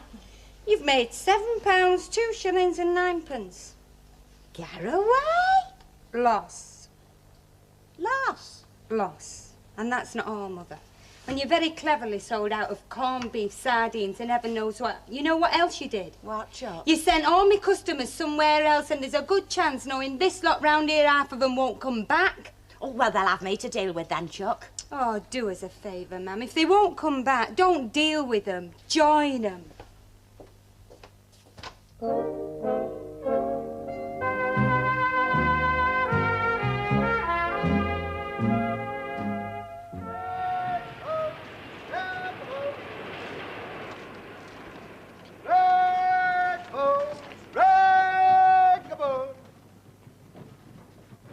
Mrs. Walker swears by Torquay. Well, Babacoon.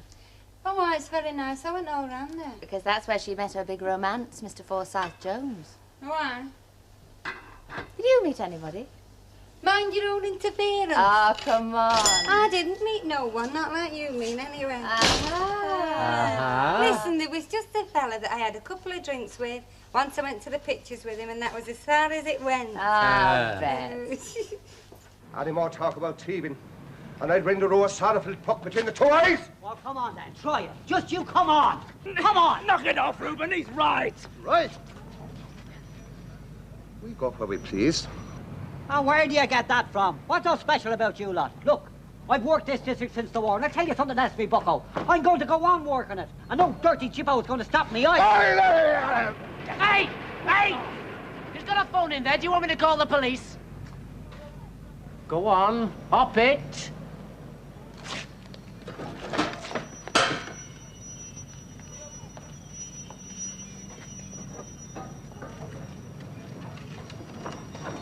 know, it's always the same in the world of commerce. As soon as you build up a successful business, everybody wants a part of it. Anyway, thanks for your loyal support. Hey, you know, it's just as well you put it in. I'd have murdered them. Come on, darling. Rags and bones! Rags and bones! Any old rags! Any old rags. That's us. Oh, don't worry yourself, Chuck, about it. She's not worth it. You can't help worrying yourself, can you? Ungrateful madam. I mean, look at you. Oh, the way I work. Yeah.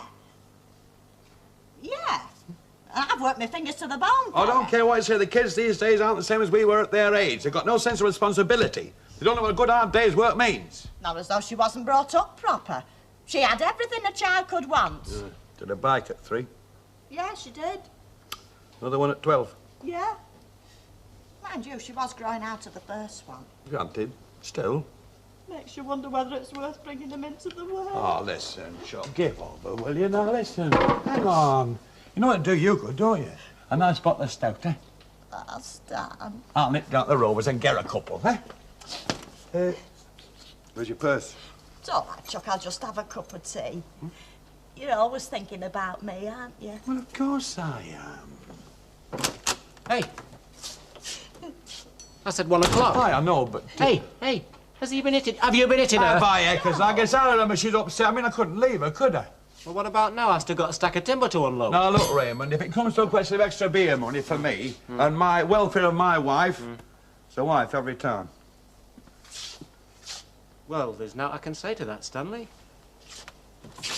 What would I do without you, Chuck? You don't have to, do you? Hey, I still think a bottle of stout would do you good. My purse is on the sideboard.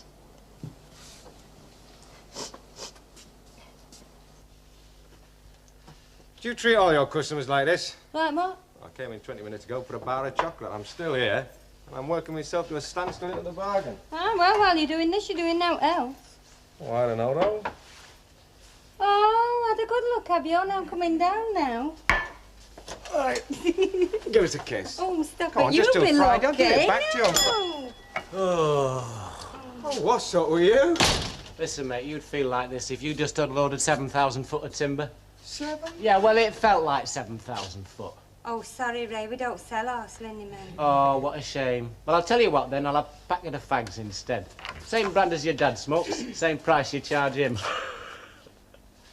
You what? I'll forget it. How much do I owe you? Are you saying my mum let me dad have his 6-cut price? Look, Herbert, what the heck am I defending him for? He makes me feel like a flaming second-class citizen, as it is. Yes, that's what I am saying. I'm a swine, aren't I? Irma, light of my life, love, I am sorry. Sorry, what for? There's nothing to be sorry for. Thanks for telling me. Yeah, she's lovely. I'll tell you what, I'll toss you for her.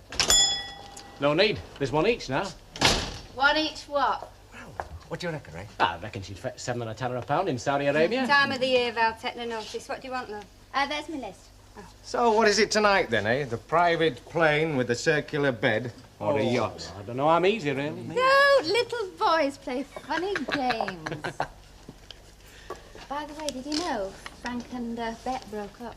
Oh, I can't say I'm surprised. No, well, I can't say that I am, but I'm sorry, because she does need somebody, and it could have been him. Oh, I don't agree with you there. Anyway, she's with her auntie in Luton, licking her wounds. Let her look after her. What's up with them two over there? So it's the yacht, then, eh? Right. Right, I tell you what, you ring Jane Ponder and I'll ring Raphael Welch. Or the other way around. Or the other way round. Right. Right. Let's go, boy. Don't go. I want you to hear this on the old flipping street as well. Me and your mum have kept you for the last 20 flipping years, haven't we? Watch it, Dad. Over 20 years. Everything's been thrown back in our faces. I'm telling you this, madam, that Mum and I will not stomach in this shop again until we get an apology.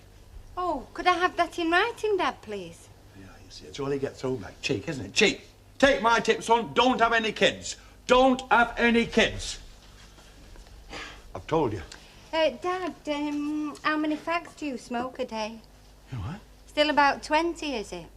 Let's see, 21 days. Say my mum let you have 'em 2 bob a packet cheaper. Twice 21's 42. I reckon it's 42 bob you owe me, Dad. Want to pay me now, or will you come back later? Huh?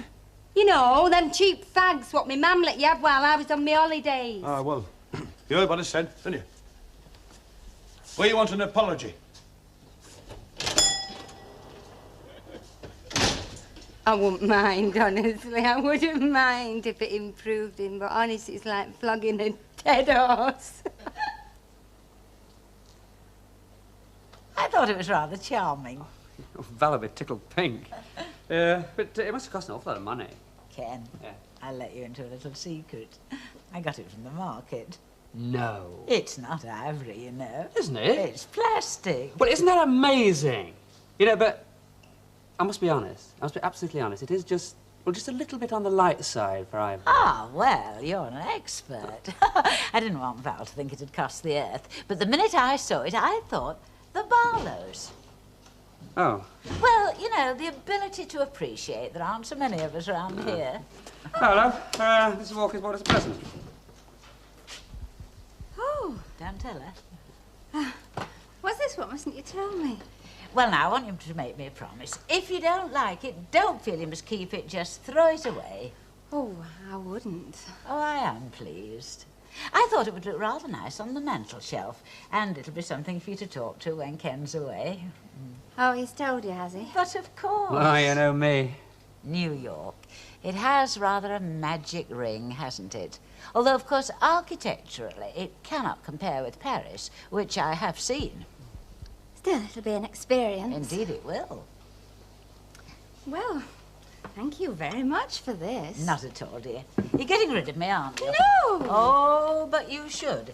If Ken's going to New York, you've got a lot of things to do. Not till next week. No.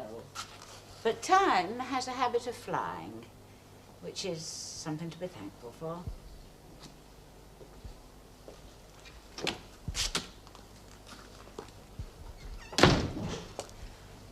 Oh, I wonder what I'd do if anything happened to you.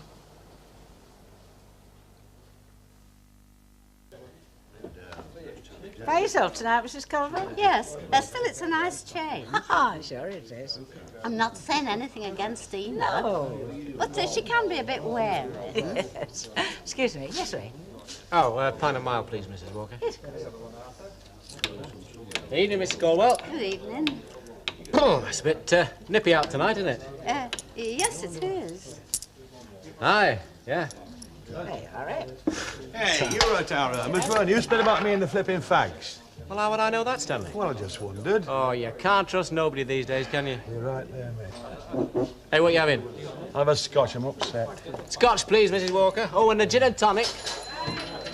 Our Hilda's not coming in tonight. She's rather upset. Oh, I'm sorry to hear that, Stan. There's some people more than a million miles away, not a million miles away from me, who don't mind upsetting their parents, you know. Oh, yes, aye. Excuse me, please. Cheers, Ray. Thank you. It's funny the way it takes you, though, you know, because usually I've got a very good appetite, but I couldn't eat a thing for my tea tonight. Very good appetite. You'd eat a flock mattress, you, if somebody buttered it You for understand, son, I can't buy a drink at the moment, won't you? Next time I see you, I will do. I mean, I think my duty at the moment is beside my lady wife. Who's at home? Very upset, bless her. Cheers. How do you do? That's the way I like to see a fella drink. Mrs. Walker, can I have a small Irish, please? Certainly, Mr. Deacon. Billy. Yes, what would you want? Get those two out of here. What for? Their money's as good as anybody else's, isn't it? Yes, gentlemen. 2 halves bits up, please. Right. Well, you men can stand at the bar all night. Defeats me. Practice, love, practice. Well, come on, let's practice sitting down. Suit yourself.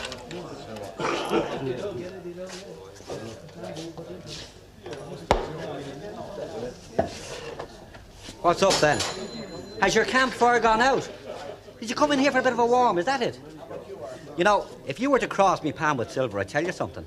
There's no future for you around here. No future. Do you get it? I'll get home in the end, oh little Sleveen. What? Do you mean in here? Like proper fellas? I thought you lot always waited around dark corners. Knock it up for me! All right, well, I'll sort it out. Hey, you. One more word out of you and you'll be out. Get it out. Me? Yes, you. Cool it. What you looking at me like that for? That's what you wanted, isn't it?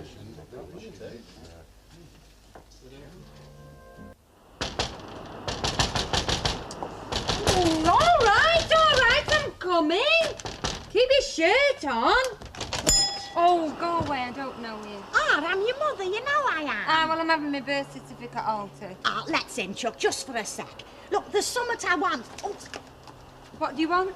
Some strawberry-flavoured clam chowder for your husband's breakfast, only I'm sold out, and it was you that sold me out, you know. And notice I didn't say me father. No, Chuck, it's something I want to say to you. You see, I've been thinking... Oh, that must have been a new experience for you. Did it hurt? Well, I'd like to make it up to you. Well, in that case, Mrs. Ogden, hand over the money. Oh, now, you know very well that's something me and your dad... Dad? Me and Mr. Ogden haven't got. But we'd like to lend a hand. Like, I'll sweep round and tidy up every morning for you. For nowt. With my own brush. And Mr. Ogden will clean all your windows. What you stood there nattering for then? Go on, get on with it. Yeah.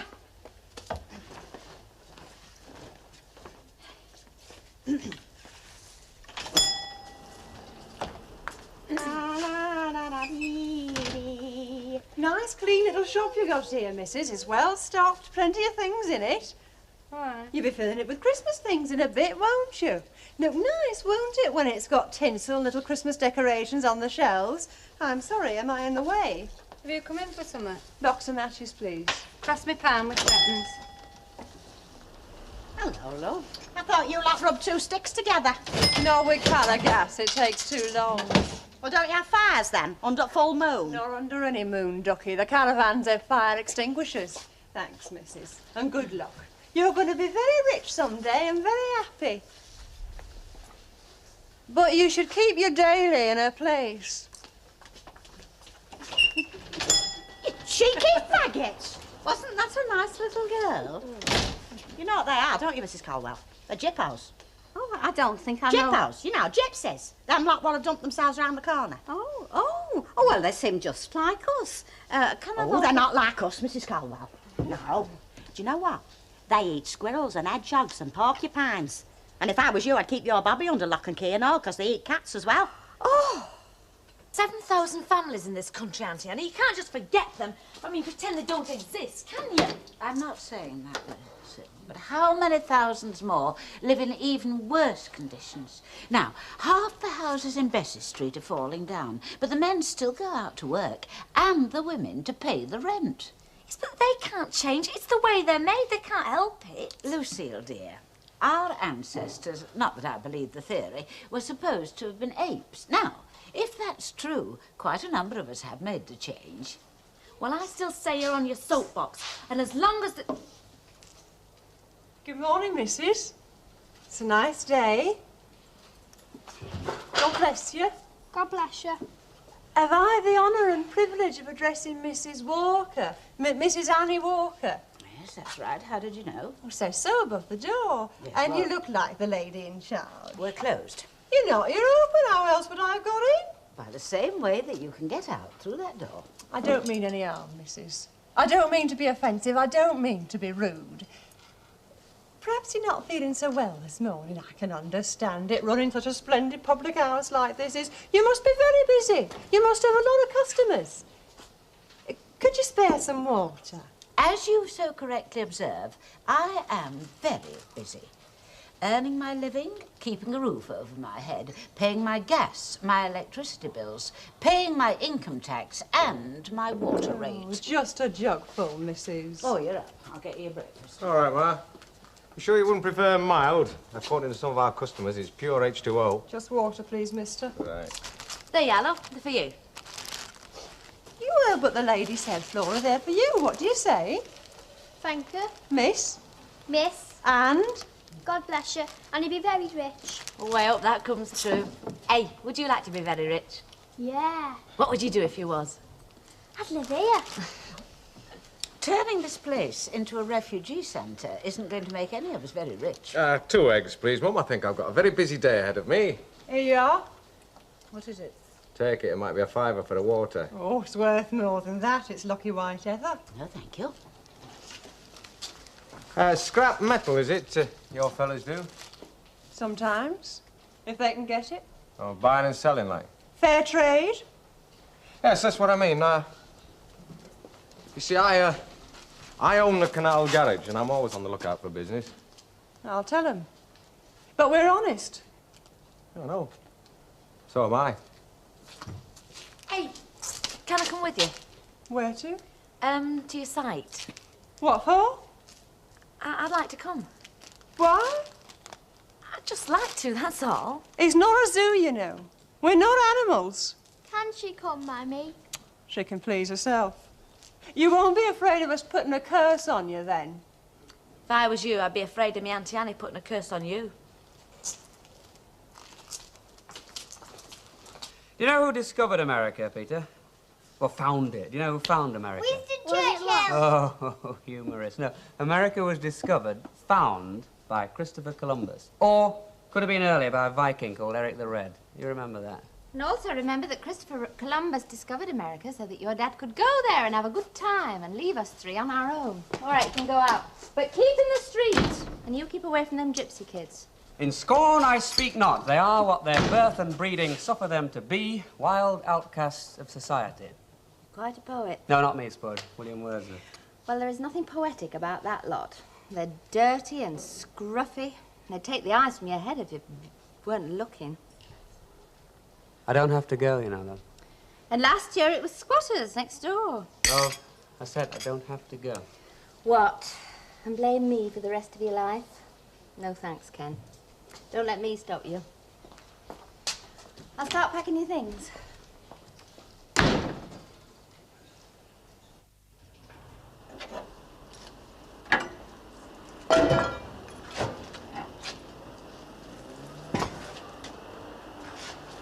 Oh, yeah. Are you the boss? That's right.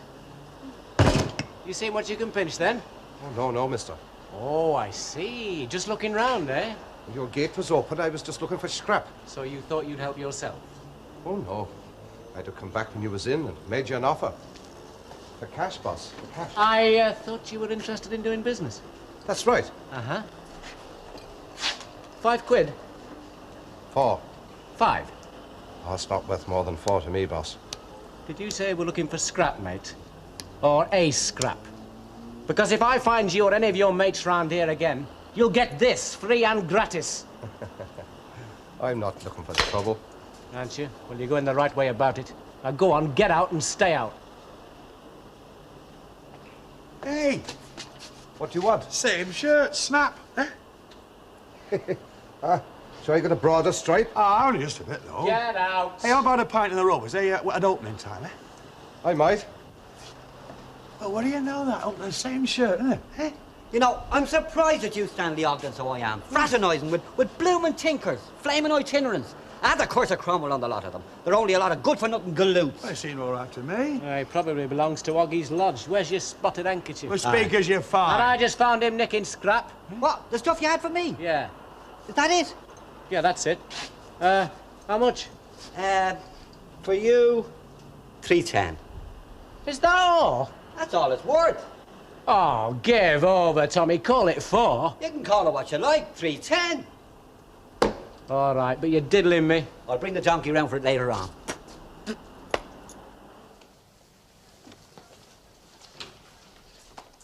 It's Ken. No, he's just popped out for a minute. He went to buy himself a university tie. I thought it'll go down very big over there. Will you be back soon? Well, he'll be very busy, Lucille. Well, perhaps you can help me then. Well, I'm rather busy too, packing for him. Oh, go on. What do you want? Well, I'm trying to help them people. I thought, you know, perhaps teach the kids to read a bit, and I wondered if you'd any books of the twins that, you know, you finished with that you could spare. Not for them. Val, it's the only chance they've got to get out of a rut learning and that.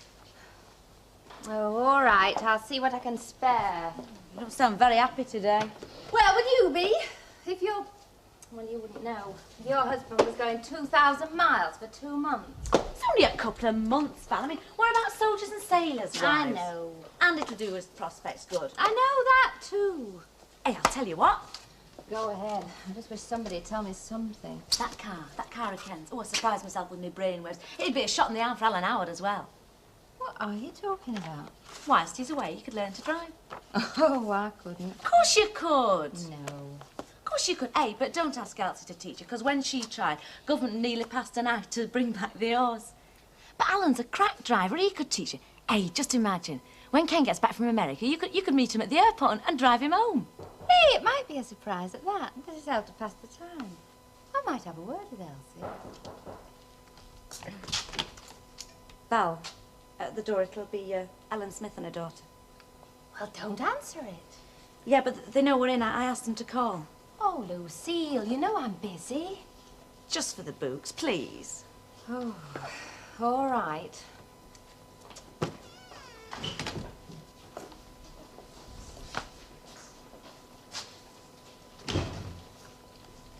Hello.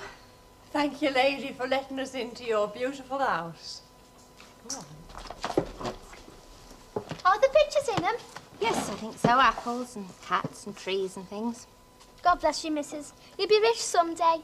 Are you telling fortunes? No, missus, she's like me. We don't tell fortunes, but what we know, we know.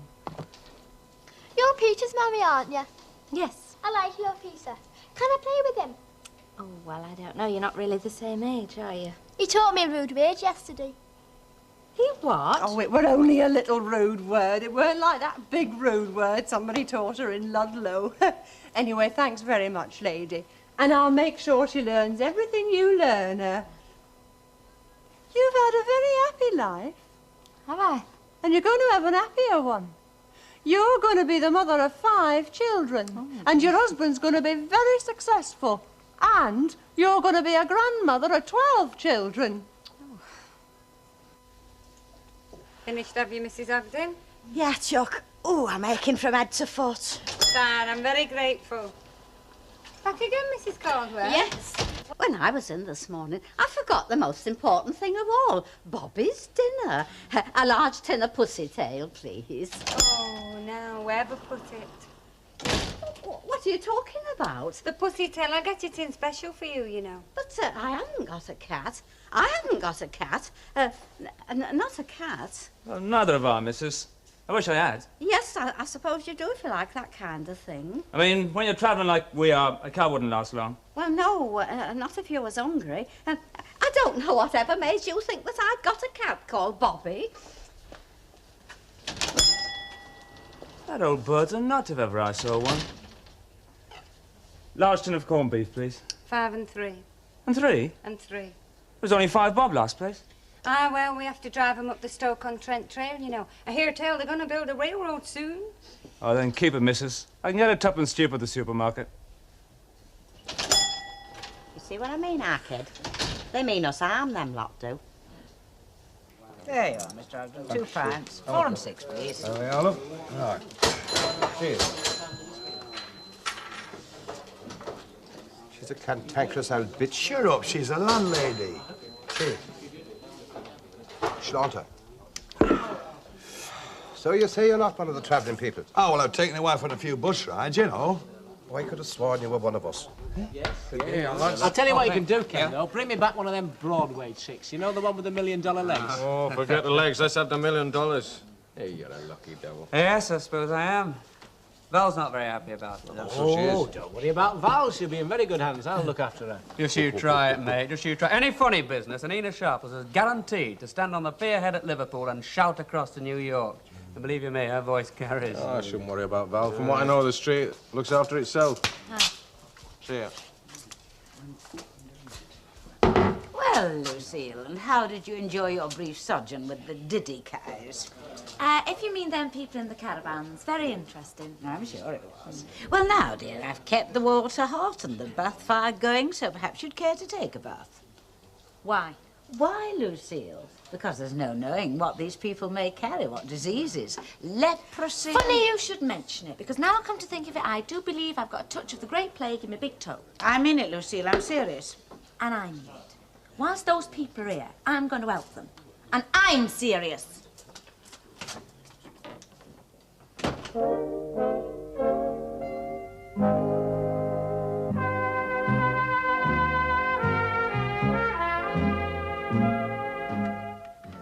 No, love, Daddy doesn't want a bucket and spade. Can we go on holiday? No, he's not going on holiday. I'll fetch you a dozen handkerchiefs. That should be enough. I suppose they have laundrettes in New York. Yes, But you could buy some. I mean, I suppose they do have shops where you can buy them. Yes, they'll have shops. We won't come to the airport. No. Well, you know what it's like with these two. They'll want lemonade. You know what they charge for it at the airport. No, they charge for coffee. I mean, coffee, I ask. Yeah, well, it's because it's out of town, though, isn't it? Mm. Yeah, I agree. It's ridiculous what you pay for coffee. Small jar's only a couple of bob. So, it's best not to come to the airport. Yeah. Hey, listen, you two. Can you nip round to Clegg's and get me a dozen razor blades, all right? And then there's threepence each for you. They are. Threepence to you. Threepence to you. That's the razor blades. Razor blades. Okay? Yes, I've forgotten those. That's all right, love. Doesn't matter. You know what, Val? What? I think I'm getting old. I'd like to be in England next month, November, when the fog's outside clinging on the window and that cold draft coming under the door. Oh, I'll get it fixed. No, don't. Don't get it fixed. You don't mind, dear? We're going. No, go. I'm sorry I got a bit snappy earlier. I mean, you'll be back soon. Anyway, do you know what that gypsy woman told me? I was going to have 5 kids and be the grandmother of 12. Oh, in that case, I better hurry up back, hadn't I? Instead of wasting my time in New York. Manchester City to win. You've forgotten Leeds? I haven't forgotten Leeds. Or Everton, or flipping United. Chelsea. You must be daft if you're seeing Blackpool next. Well, they've got a chance. Yeah, this fella's not. He's daft. We'll see then. Eh? Mrs. Ogden, I've enjoyed a wonderful meal. Oh, charmed. Delicious. Come again any time. I will. Delighted. I'll see you later, maybe. Right, mate. Good day. And thank you. Oh, thank you.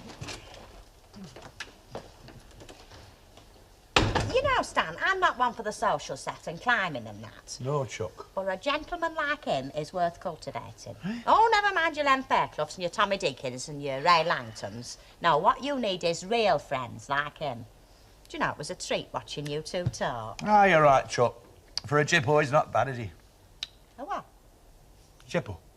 He's a Jippo? Of course he is. Oh, Stanley Ogden, how could you do a thing like that to me? Here, count the knives and forks. Oh, for crying out loud. They're only the same as us, you know. That's not a very nice thing to say. Oh, don't worry, Mother. I'm sure the gypsies won't be offended saying they're like us. They've been called far worse things than that.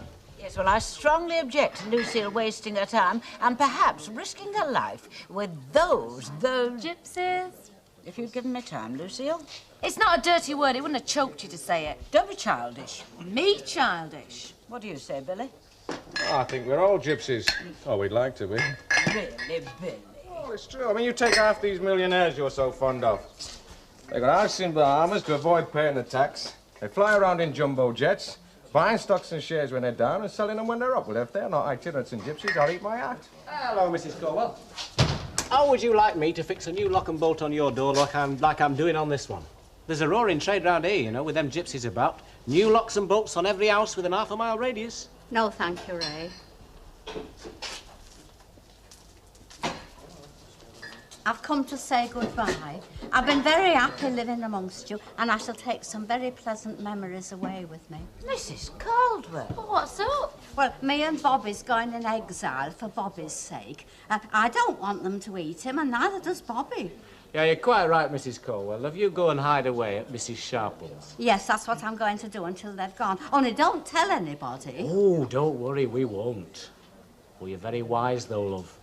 Because when a wisp of cloud passes across the full moon, hair grows on their hands, and their teeth come out like wolves, and they howl. Ow! Come off it, Ray. Save that for when you're pulling a bird. Oh, yes, another gypsy lover, eh? No, it's neither here nor there what I am, but I don't think you should go around scaring a little old lady like Minnie Caldwell with fabrications about the gypsies.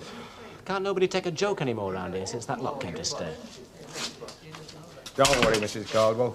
They won't get your Bobby. They're only human, you know, just like us. Misfits, maybe, but who isn't?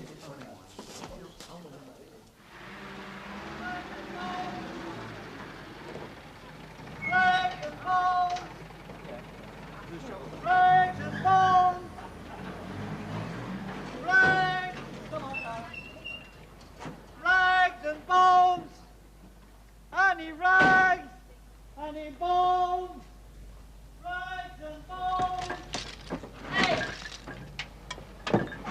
you think you're doing? That scrap, you never told me you'd taken it. Well, I haven't taken it, have I? Oh, you're a liar. Oh, well, liar am I? Look, if I was a bit younger, I'd make you eat them words. Well, you said you'd pick it up. So I did. That's where I'm going to now, to your yard. Well, you'd be wasting your time. The stuff's gone. Gone? Oh, well, of course, you know who's taking it, don't you? Damn bloomin' itinerants. You're damned right, mate. I'll flaming get them for it. Oh, well, now, steady up. Wait now. Don't start accusing anyone till you're sure of your facts. Them fellas, they know more about the law than the Lord Chief Justice himself, I'm telling you. Don't worry. I'll find out. Oh, wait! Wait! Mr. Langton! Come on, darling. Come on. Oh, come on, Kate. Right, okay, bye-bye, Patience. Susan. You're going to miss Bye-bye. the Bye-bye, plane. Peter. I'm not bothered, love. Oh, I'm don't not be bothered. silly. Hurry up. Come Because now on. put 6 ties in. And remember to hang your suit up Yes. the minute you All get right, there. all right. Bye-bye. That's all. Bye-bye. Bye-bye. Oh, you're forgetting your air tickets. Honestly, you forget your head. Something else I forgot.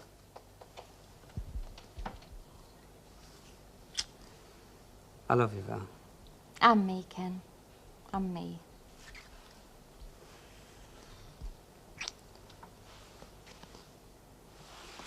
Let's do this more often. Come on, kids. Come on, see you, Daddy. Come see Dad on. Bye-bye. Mind you right. Bye-bye.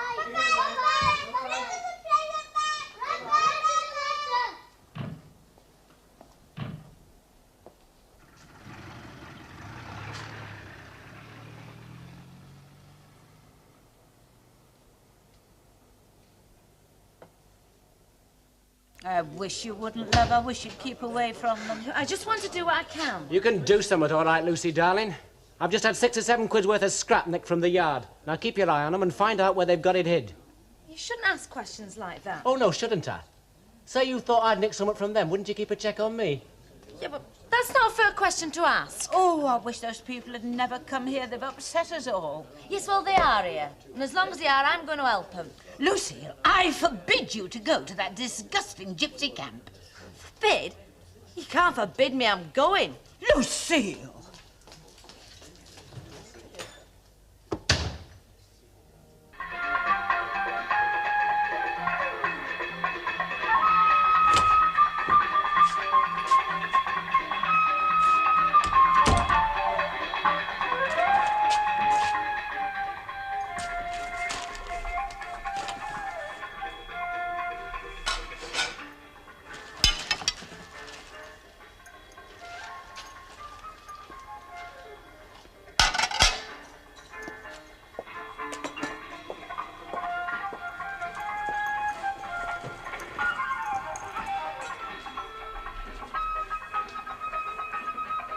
Well, I'll say this for these. They're well ventilated. Yes, and those are getting too small for me. I'll get you some more from the Army and Navy stores. More oil in this house than there is in the famous state of Texas. Yes, you're quite right, love. I would have pulled myself together. Try not to be so grotty. After all, it's not everyone who's married to the district supervisor of Charm Cosmetics. What's all this in made of? Nothing. Just thinking I ought to offer a more presentable image when these dolly birds come to the front door. What dolly birds? Your housewives, your part-time sales force. Hey, what about a personnel manager? How about a thick ear? You know what Nina Sharple says about you, don't you? She says they've got plates on their front gates about people like you. You're a hawker and a canvasser. Does she? Well, I suppose I am. What does it matter? Oh, nothing to me. Except that I can't help wondering what is the difference between your sales ladies purveying perfume at the front door and the raggle-taggle gypsies, though, who are flogging their plastic flowers at the back. Don't you know? No. We don't play guitars. Neither do they, as far as I know. Does it bother you? What, that they don't play guitars? No, the gypsies. Do they bother you? Yes. Why? There's not wrong with them. Well, it's not so much the gypsies, dear. It's the neighbours. You know neighbours? They're fine for 3 or 4 pints of beer and a game of dominoes. The dog track results on a Saturday afternoon and God's in his heaven. But you introduce a minority group, someone slightly different. There'll be parades of protest all up and down the streets. Once more, where Miss Lucille Hewitt is. And I'm telling you, I don't know. But she was here last Lucille. night. Yes, she was. She spent the night here. No, she didn't. I'm informed that she did. Well, I'm telling you, she didn't. You're a liar. Oh, don't call me a liar, Mrs. Oh, you're used to worse names than that. That's true, missus. We get used to it. Well, then, you ought to be ashamed of yourselves and not go living on rubbish dumps and not go begging and stealing. Missus, just watch what you're saying, will you? Why? Will you use violence against me? No, missus. We leave that to you Georgios. I'm just asking you, what would you say? Oh, I'll watch it all right. And what I am saying, you take good note of. Take very good note of. Because if Miss Hewitt isn't back by dinner time, I shall set the police on you. Make no mistake about it.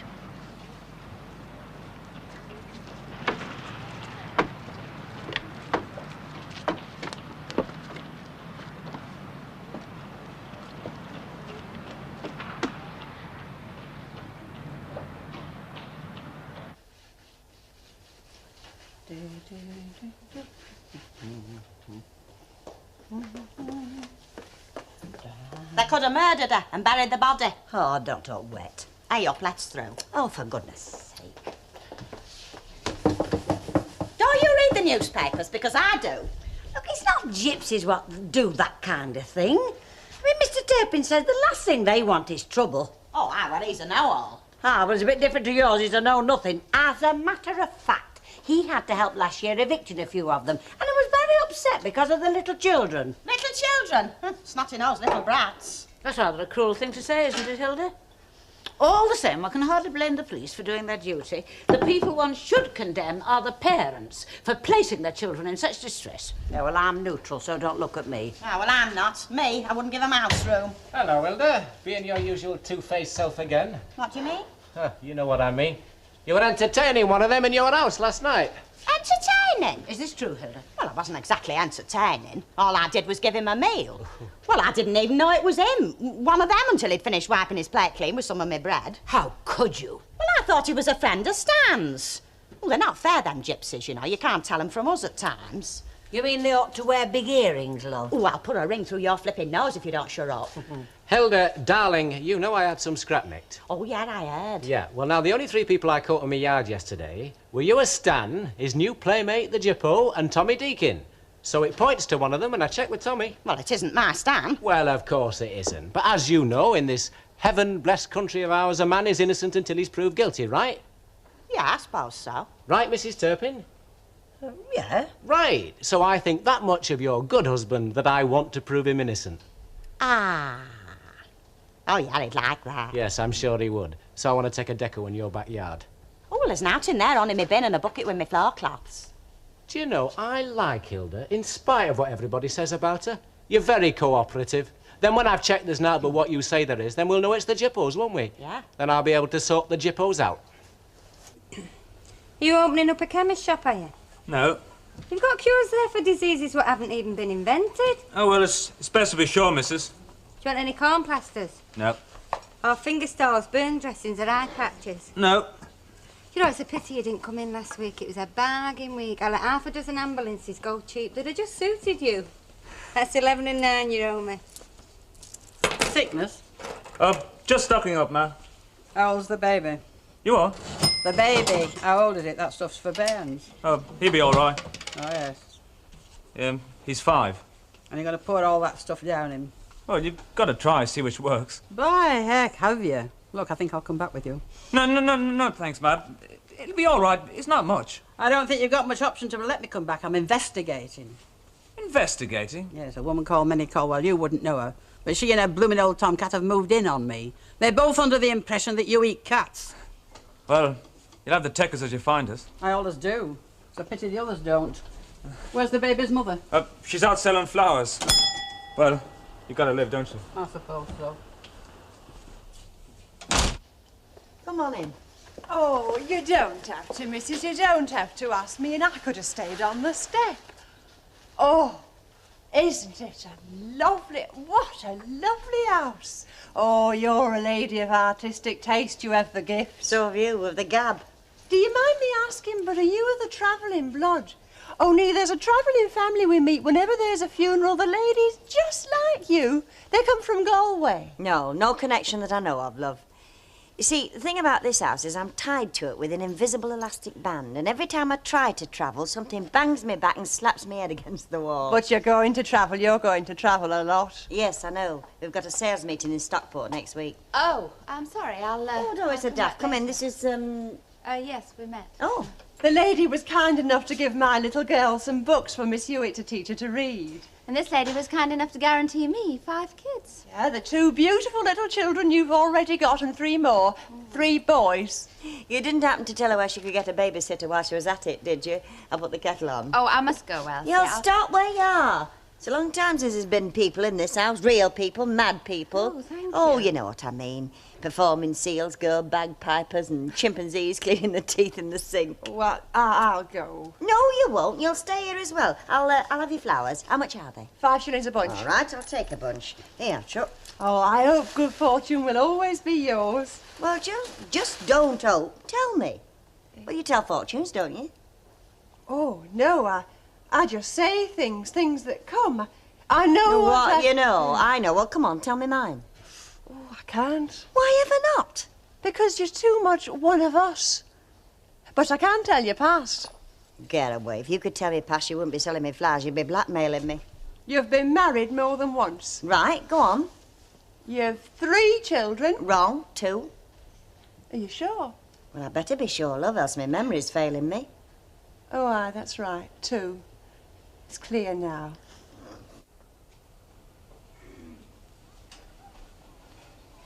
Satisfied? Well, it's clean enough, I'll grant you that, but then of course it should be, shouldn't it? Oh, what is that? Well, you're not exactly short of brass, are you? Oh, well, you gotta live. Live? You've got a wad of notes in your back pocket that's thicker than most folk have seen in a month of Sundays. Oh, well, there's expenses when you're travelling. Petrol and that. Upkeep. You want to try some of that upkeep on your children. Now, look, lady, they're not neglected. That child needs a doctor, never mind your honey and glycerin and lemon and cod liver oil and whatnot that you're pouring down him. You can't get a doctor. Not for us lot. Oh? We're not on the health. What do you mean you're not on the health? You might not be on anybody's panel, but that doesn't mean to say you can't get a doctor if you want one. Well, you just try and get one. I intend to. Oh, no, look, lady, leave us alone. Keep out of our affairs. We don't get involved in yours. Don't you? Look, when you pitched camp in our district and you came round peddling, asking for water and things, you became involved. Now I'm getting involved with you. I've told you. I'll find you, Doctor. Or will you be moving on? No such luck. Some rotten Giorgio came round in the night and swiped our distributor heads. Our motors, they won't move. We're stuck. Now, do you see these? Yeah. Now, do you see them again? Now, this is not a trick. This was passed down from Nebuchadnezzar himself through my parents and my parents' parents. Give over. Now, I want you to pretend that those are diamonds. Diamonds? Or rubies. Yeah, but you wish they were. Don't I? Do you know what I'd do? I'd buy horses. You know, the asphalting's no good. I mean, people don't want their paths doing in the winter. But I'd buy horses. My father had the finest string of horses in the world. Now, did you ever see a red horse? A red spotted horse? There was this one who used to rear up on his Look, hind never leg. mind that. Let's get back to this Nebuchadnezzar business, eh? Them diamonds, eh? Hello. Hello, missus. Ray wants to do a quick tour of the backyard. All right. It's the plumbing. He wants to check on the plumbing. Come on, Chuck. Yeah, well, look, now, come on. Them diamonds, eh? Hey, Mustang.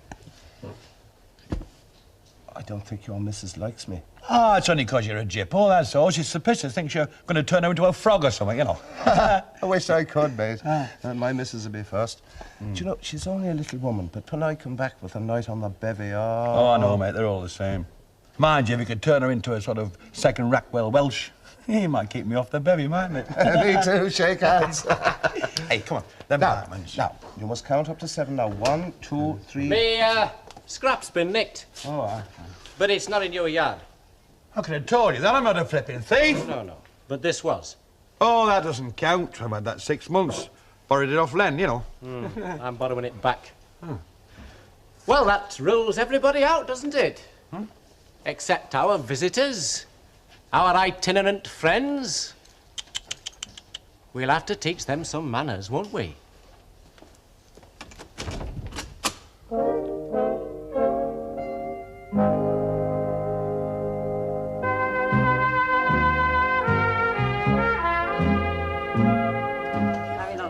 Thanks very much. Right, yes, I got it for you now, love. Hey, love. There's yours. Look, I had it. Thanks a lot. Tart. There's that there. Oh, it is. Stand there, love, would you? What was it matter? Do the Have you signed here? Yeah, anyway then. Okay. That's it. I shall give them another 10 minutes and then I shall phone the police. Well, I think you're quite right, Mrs. Walker. It's the only thing them lot understand. Exactly. Heaven knows I am a reasonable woman. I went down this morning to discuss it with them. Just tell me where Miss Lucille Hewitt is, I said, and what did I get for my pains? A stream of abuse. Oh, they're a load of ignorant savages. Do you know, there's one comes in the shop, you should see his eyes. They're all over the place. I'm frightened of turning me back, you know, for what he might knock off. I know. I warned Lucille, but would she listen to me? Oh, dear me, You see, no. I'm on my own in that shop, Mrs. Walker. They could break in, take the till, help themselves, and God knows what else. Well, I'm terrified of what they might have done to Lucille. I can imagine, Mrs. Walker. I mean, people think I'm biased, but I'm not. But Lucille, apart from Billy, well, she's all I've got left. I brought her up since she was a little girl. Now, if they have harmed one hair of her head, just 10 minutes I give them, and that's all. Perhaps this petition of yours will do some good. Well, it might get them shifted any road. Yes, well, let's hope so. Betty? Yeah? Have they all signed? Oh, just about, love, but I think it's a waste of good ink. Nobody'll take any notice. Still, as I said, I'm neutral. Alphabet, please, then. Yes, of course. You know, my horoscope today said that I would receive a very exciting invitation, which I must not under any circumstances refuse. So, Val, have you anything you want to ask me? Not that I can think of, no. Don't be shy. Don't worry, I'm not being. In that case, would you like a babysitter? Ah, now I might be interested. Good, because I'll get you one and then I can take you out for the night. Only Ken did say to look after you. Did he ever tell you about the time he looked after me when he was lodging with us? Who needs flaming enemies? I can still feel Fairclough's fist. It's not funny either. Mrs. Sharples, will you please get off that telephone? I'm paying for the call. I don't care. This call's urgent. And so is mine. Mine's for the doctor. And mine is for the police. Is it still urgent? Lucy, where on earth have you been? Vera Bland's. All night? Of course all night. What do you think I've been doing? Sleeping rough on Red Wreck? Look, I'm asking you civil questions and I should be glad for civil answers. Why did you go to Vera Bland's? Because it wasn't very comfortable here. Why on earth not? I see, because of the gypsies. Well, you can't blame her, can you? I've been going on at her a bit. And to some good effect, apparently, Mrs. Sharples. There's one thing I am pleased about. Apparently she's not thrown in a lot with her Romany friends. Well, I wouldn't be too pleased if I were you. It could just come to that. I'm hanging on for doctor. Do you want him to come and see you? Come in.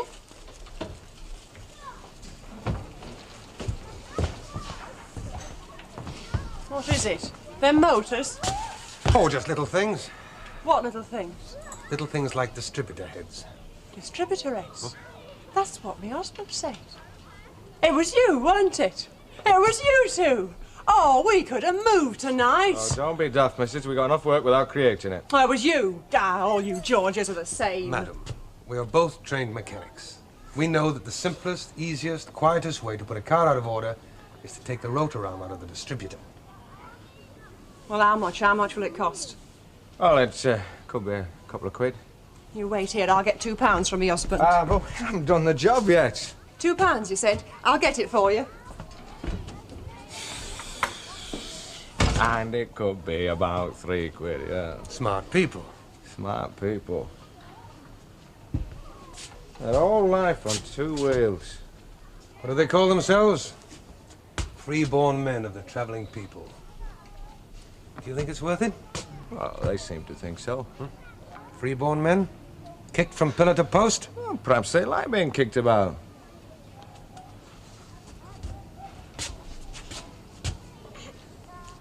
I said the back paper, no stealing. 3 pints of bitter brandy. Not in here. What's that? I said, not in here. I refuse to serve you. You can't do that. Oh, yes, she can. Oh, come on, let's get out. Hang on a minute, they're mates of mine. 3 pints. You heard what I said, Mr. Ogden? Hey, are you refusing to serve my husband? Look, you keep it. It's nothing to do with you. Oh, yes, it is, Jock. I'm asking you. Only your husband's so-called friends, Mrs. Ogden. Right, well, if you refuse to serve them, you can refuse to serve me, for good. And me, a good out and flying horse. Come to think of it, I don't think the war could do me any harm either.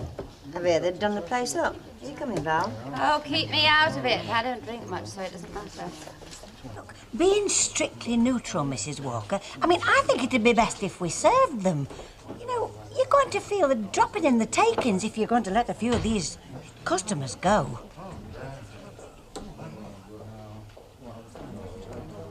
You may serve them, Mrs. Turpin. I certainly will not. 3 pints, love. I didn't know they served beer in a thief's kitchen. Who are you calling a thief? You. Oh, come on, let's get out of here. You get out of nowhere, not till I get my scrap back. That's all I'm asking, lads, my scrap back. I haven't touched your scrap. Oh, a liar and all, eh? That's my father's hat, and that's sacred. And I swear upon that hat, I haven't touched your scrap. Well, we'll have to see whether you're telling the truth, won't we? In the meantime, I get a new hat, a tinnin. Oh, you're a great one for talking about stealing, aren't you? What about that bottle of whiskey you nicked from here? Oh, Lucy, darling, I do love you. You never forget, do you? You're still in the jungle, aren't you? It's all you understand. That's right, it's all I understand. So what are you going to do about it? I'm just going to get in touch with a few of my fun-loving pals and sort them lot on their flea carts tomorrow. Well, I'll be there, so you'll have to sort me out and all. Remember the nursery rhyme, Lucy, darling? My mother said I never should play with the gypsies in the wood. The wood is dark, the grass is green. In comes Sally with a tambourine. Clever little girl, aren't you?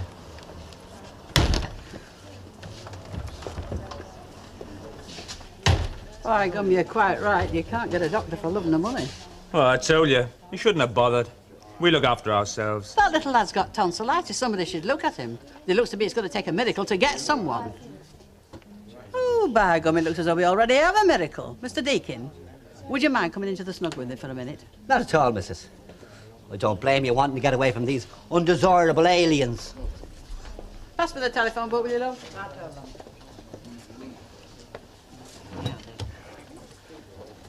Them lot. Them gypsies. Scum of the earth, foreigners, they shouldn't be allowed in this country at all. They're Catholics, most of them, aren't they? Well, maybe that's what they call themselves. Which church is it you go to? St. Anne's? Me? Oh, well, no, that's a debatable point. Well, which church should you go to? St. Anne's. And who's your priest? Are you going to remuster, are you? I'm all right as I am. Who's your priest? Well, now, there's Father O'Sullivan and Father Hanley. Now, Father O'Sullivan, he's a right difficult with the confessions. He'd have you in the box for nearly an hour, wasting good drinking time. Father Hanley, he's all right. He'd have you outside before you finish telling him your first sin. And who's your parish priest? Oh, that'd be Father O'Sullivan. That's all I want to know. Maybe he can put the fear of the Lord in some of these doctors. Oh, Mrs. Sharples, when you phone him, don't mention my name. I still can't get used to setting 3 places. I cooked 4 breakfasts this morning. Well, all you've got to do is to ask somebody else around to eat with you, that's Oh, all. well, I wouldn't have any problem there. No, I bet you wouldn't. Even the butcher's offered to deliver since he found Ken had gone. Look, if you ever want any help getting rid of fellas, come to me, I'm the expert. For instance, when they take the back of the hand to kiss it, all you need is a sharp karate chop on the back of the neck. I think Ken's idea is the best. When a fella starts getting romantic, you ask him how his wife's keeping these days. Well, I prefer Elsie's method. It's quicker. Oh, I'm sorry, love. Do you want serving? That's all right. I'll wait. Ladies first. Oh, that's nice anyway, isn't it? How do you know we're ladies? Oh, I'm sure you are. You all look like ladies to me. Come on, smooth kid. with it, eh? Let's get going, while Should we're I come with you then? Eh? You are Mrs. Howard, aren't you? Elsie, yeah? Mark, I'm Mark. Mark Howard, your stepson. Stepson, Elsie, you never told us. Oh, I must have done. Yes, I must. Come on home then, Mark. Let's be going.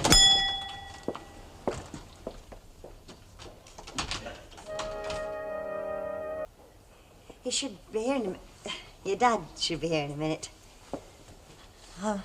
Smoke? No, thanks. No, I do have vices. That's not one of them. It's going to be a surprise seeing me. Yes. Yes, I'm sure it will be. It must be quite a time. Oh, seems like years. I'm sorry I didn't let you know. It was all a mad rush. Well, why didn't you phone? Well, I intended to, but Well, there wasn't a Howard listed in Coronation Street, and it wasn't until afterwards I realised that it would be your name, your maiden name. Not quite my maiden name, Chuck. Another cup of tea while you're waiting. Yes, thanks. You must have wondered about me, did you? Well, no. I only know what your dad told me about Oh, you. I suppose he went through the old photo lot, did he? I don't know why he doesn't chuck some of the way they can be a bit embarrassing, Dads. Yes, they do, don't they? Sugar? Yes, thanks. One in a bit. You don't mind me just turning up? I mean, it's not inconvenient in any way, is it? No, no. Better late than never, as they say. Can't wait to see Dad's face. No, neither can I. You'll get me shot, you know. My loyal and dutiful wife waiting at home for me, wondering where I am. Oh, we get used to it. We get lots of practice. Hey, you can tell her I trusted your arm. Same for you, Val. Please, well, at least you've got somebody waiting for you. All I've got's Uncle Albert and a couple of kids. All on your own. That's the first sign, you know. Why don't you come and join us? Oh, no, thanks, Billy. I'm waiting for a couple of mates. Oh, limbering up for a night out with the lads, eh? I understand. Yeah, you could say that. Good. See him looking at me? Who? That Langton fellow. Look, stop worrying. They're not all like him. Ah, well, the fat one behind the bar's all right.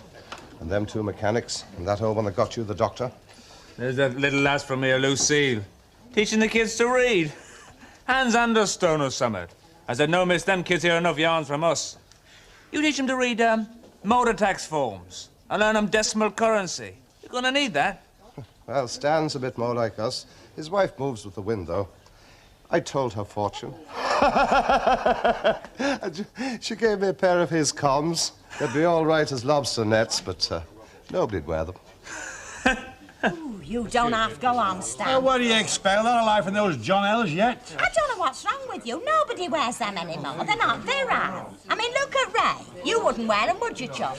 What? Long winter comms. Oh, no, only when I'm trying to keep the women off me, you know. A pair of them tucked in your long Chelsea boots turns them right off. Oh, I never thought of that. And you've given my lost pair away, haven't you? Hi, all set. Fred and Ron will be coming in a bit. We'll pick up the others at the tent.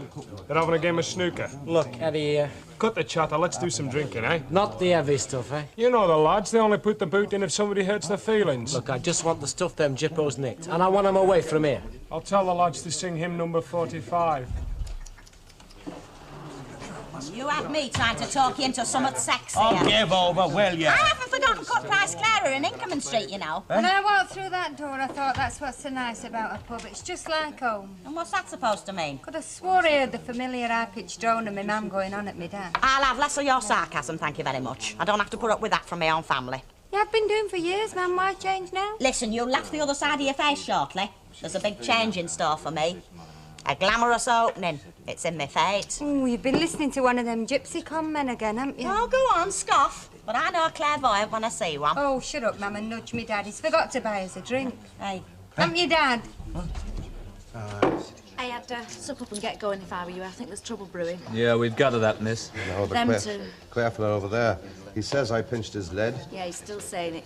The ugly mug with him's Eddie Pritchard, and he's a real hard case, so don't say I never warned you. Right, thank you, missus. We don't want no trouble. Hey, looks as if they're going. Not before time. Well, I've done everything in my part to show them they're not wanted. What more can I do? Well, Lucille just had a word with them. Yes, well, perhaps she can get through to them. She's obviously on their side. Personally, I'd prefer it if she'd ignore them completely. Well, these youngsters can get through to them. Oh, they give me the willies. Of course, she's not old enough to know these people like we do. Have you put forward your complaint? Oh, that's the one consolation, dear. The police were most sympathetic, and I'm quite certain they're going to take some action. You leaving already? We'll see you. Just leave it, eh? Leave what? Oh, you know very well what. You know, it's marvellous, isn't it? Here we are wondering what tonight holds. Is it a disco? Is it the flicks? Oh, I'd make it a disco if I were you, seeing you brought your dancing burr along. Oh, go on, big fella. Take a swipe at me. That'd make you feel really great, wouldn't it? What's the matter with you, Ray? Are you sick? Lucy, I'll forget it, mate. Put a jar down you, then we'll go and sort them out. She might put them wise. We don't want to lose the element of surprise, do we? It's a nice little house. Oh, it does. Seem nice people round here, too. Well, like any other people love the nice when it suits them. I'm home. What's the I said, what's for tea? A fatted calf, I should think. Mark, what the devil are you doing? Oh, Dad. Surprise? Yes, I am a bit. Together you two have met. Yes, we've met at last. How long have you been here? I've just arrived. Oh, you're going to stay for a while? There'll be some tea shortly. Is that all right? That's if you're not too fussy. If I'd known you were coming, I'd have baked a cake. Oh, come on, you haven't baked a cake for years. Why don't you take Mark down to the Rovers and bring a couple of bottles back? What if that's all right? Sure, if you're not too long. Yes, well, come on.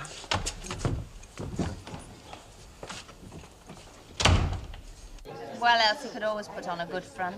And I suppose that's what you need.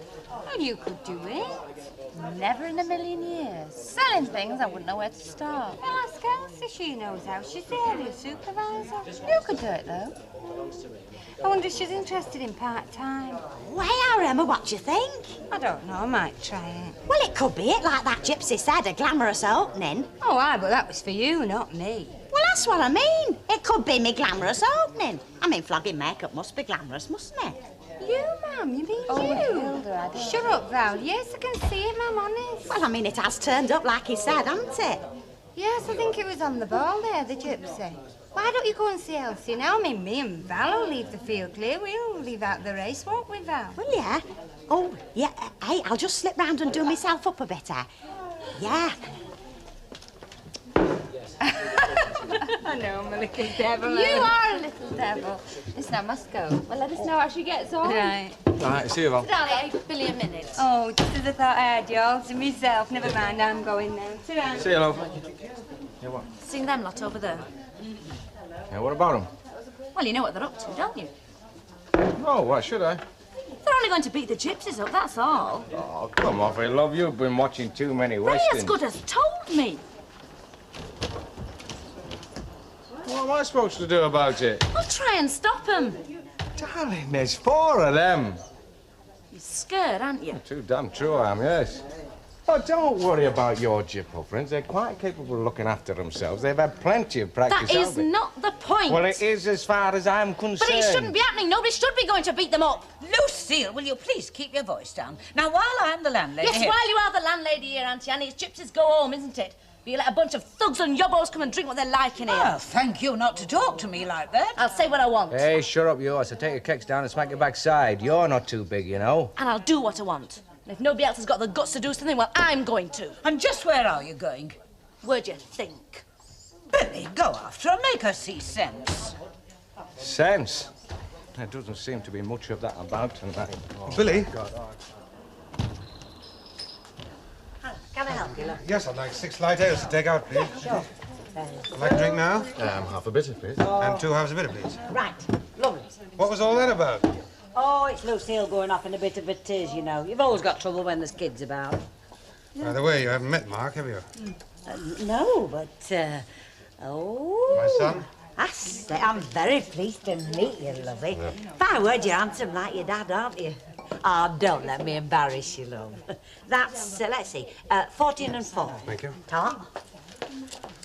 Cheers, cheers. Well, come on, fill me in. You've arrived a bit out of the blue, you know. Oh, it is all right, is it? I mean, I know I should have let you know. Yes, of course it's all right. I'm as pleased as Punch to see you.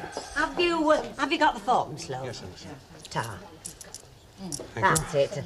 Fancy you just dropping in like that, eh? You must have just about dropped cock-legged. To be quite frank, kid, I'd be much happier if you came back tomorrow. That's if you're really interested. I'm a bit busy right now. Well, I'm not sure that I am interested. I'm just fed up in the shop. And, well, it's a way of getting out and about, isn't it? It's a way of getting varicose veins, fallen arches and thick ankles and having doors slammed in your face. Mum thinks it's a dead glamorous job. Believe me, kid, it's... Elsie, can you spell? What are you doing here? Thought you said you'd leave the field clear. What field, Hilda? Oh, well, our Emma was expressing an interest in the, well, you being a putter on for the cosmetic trade. Oh, I'm afraid I can't talk about that now. Interviews are strictly confidential. Oh, well, I best wait outside then, eh? Wait me to... Well, so I'll be next for me interview, like. What interview? Look, Hilda, I'm not interviewing. I'm trying to get a meal ready. Oh, well, all right. I'll come back tomorrow then. You don't... But she's not... You're really applying to be a charm girl? Well, yeah. Hilda, we need people with poise, personality and powers of persuasion. Do you qualify? Well, Well, I don't like to sound boastful. Because if you do, you have to walk, what is it, an average of 20 miles a day. And then when you've had the medical... Medical? And you can provide the proper professional references, well, the best I can offer you is the Lansdale estate. Oh, why, they're common as muck round Well, it's there. a bit rough, I know, but the company do provide insurance against personal attack and having your stuff nicked. You trying to put me off? Yes, Hilda, I'm trying to put you on. I've got other things on my mind to worry about right now, so, Well, thank you very much. Come on, Mum. You know what? You'd What? be happier being air hostess, you know. And then we'll have a fight.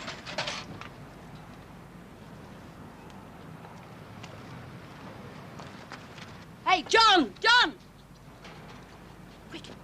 Reuben! Reuben! Come on, Charlie. Hey, Reuben! Yeah! Reuben! Trouble!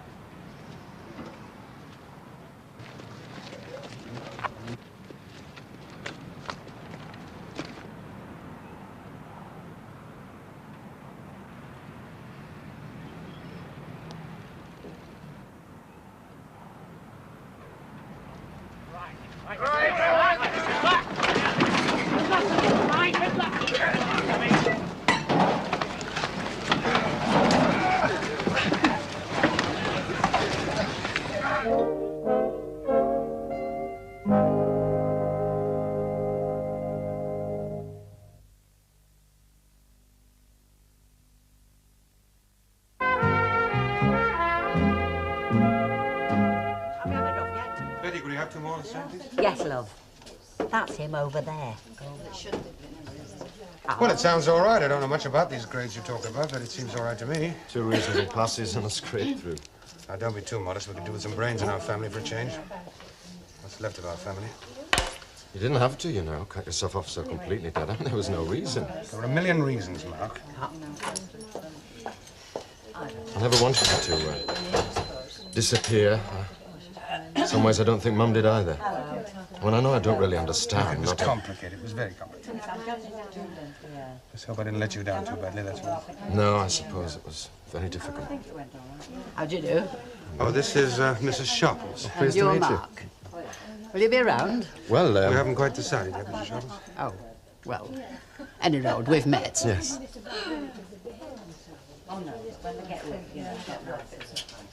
Look, Mark, I did what I thought was right. I'm not infallible. You know, I used to think you were when I was a kid. Yes, well, now you heaven help us, you're 18. You're a man now. You make your own decisions. You judge for yourself. I'm not judging anybody, Dad. Thanks. You know, I don't think any of us know quite enough to be judges. Well, come on, tell me what's going on down at this college of yours. What are you studying? Oh, yeah, textile technology. It's either that or civil engineering. Oh, is this your son, then? Yes, it is. I'm Mr. Ogden, Stan. Pleased to meet you. This is me, Mrs. Arundel. Nice to make your acquaintance. You have a woman, son? Well, perhaps a little later, Stan. Sure. Pleased to meet you. Hello. Go on, kids. Yes, textile technology or civil engineering. I had a choice of 2 places at the last minute, and I chose textile technology because, well, because you were here. Well, look, if you're not very keen on textile technology, that could be a mistake. I don't want you... No, that's me, really. No, part theory, part practical. Prospects? I mean, is there a demand for Well, it? yeah, there's money in it. And for a start, people are always going to be wearing clothes. Yes, you'll probably make a fortune. I understand we're on our way to a new ice age. Yeah. Well, how's it going, Dad? You're going to start up again, are you? Look, Mark, I'll be honest. I'm right back at square one. I'm just where you are. Except I haven't got A levels and I need a little more time. You need qualifications and I need capital. How long is this course going to take? 3 years. Perhaps I can help you in 3 years. Fair enough. Well, we better get back.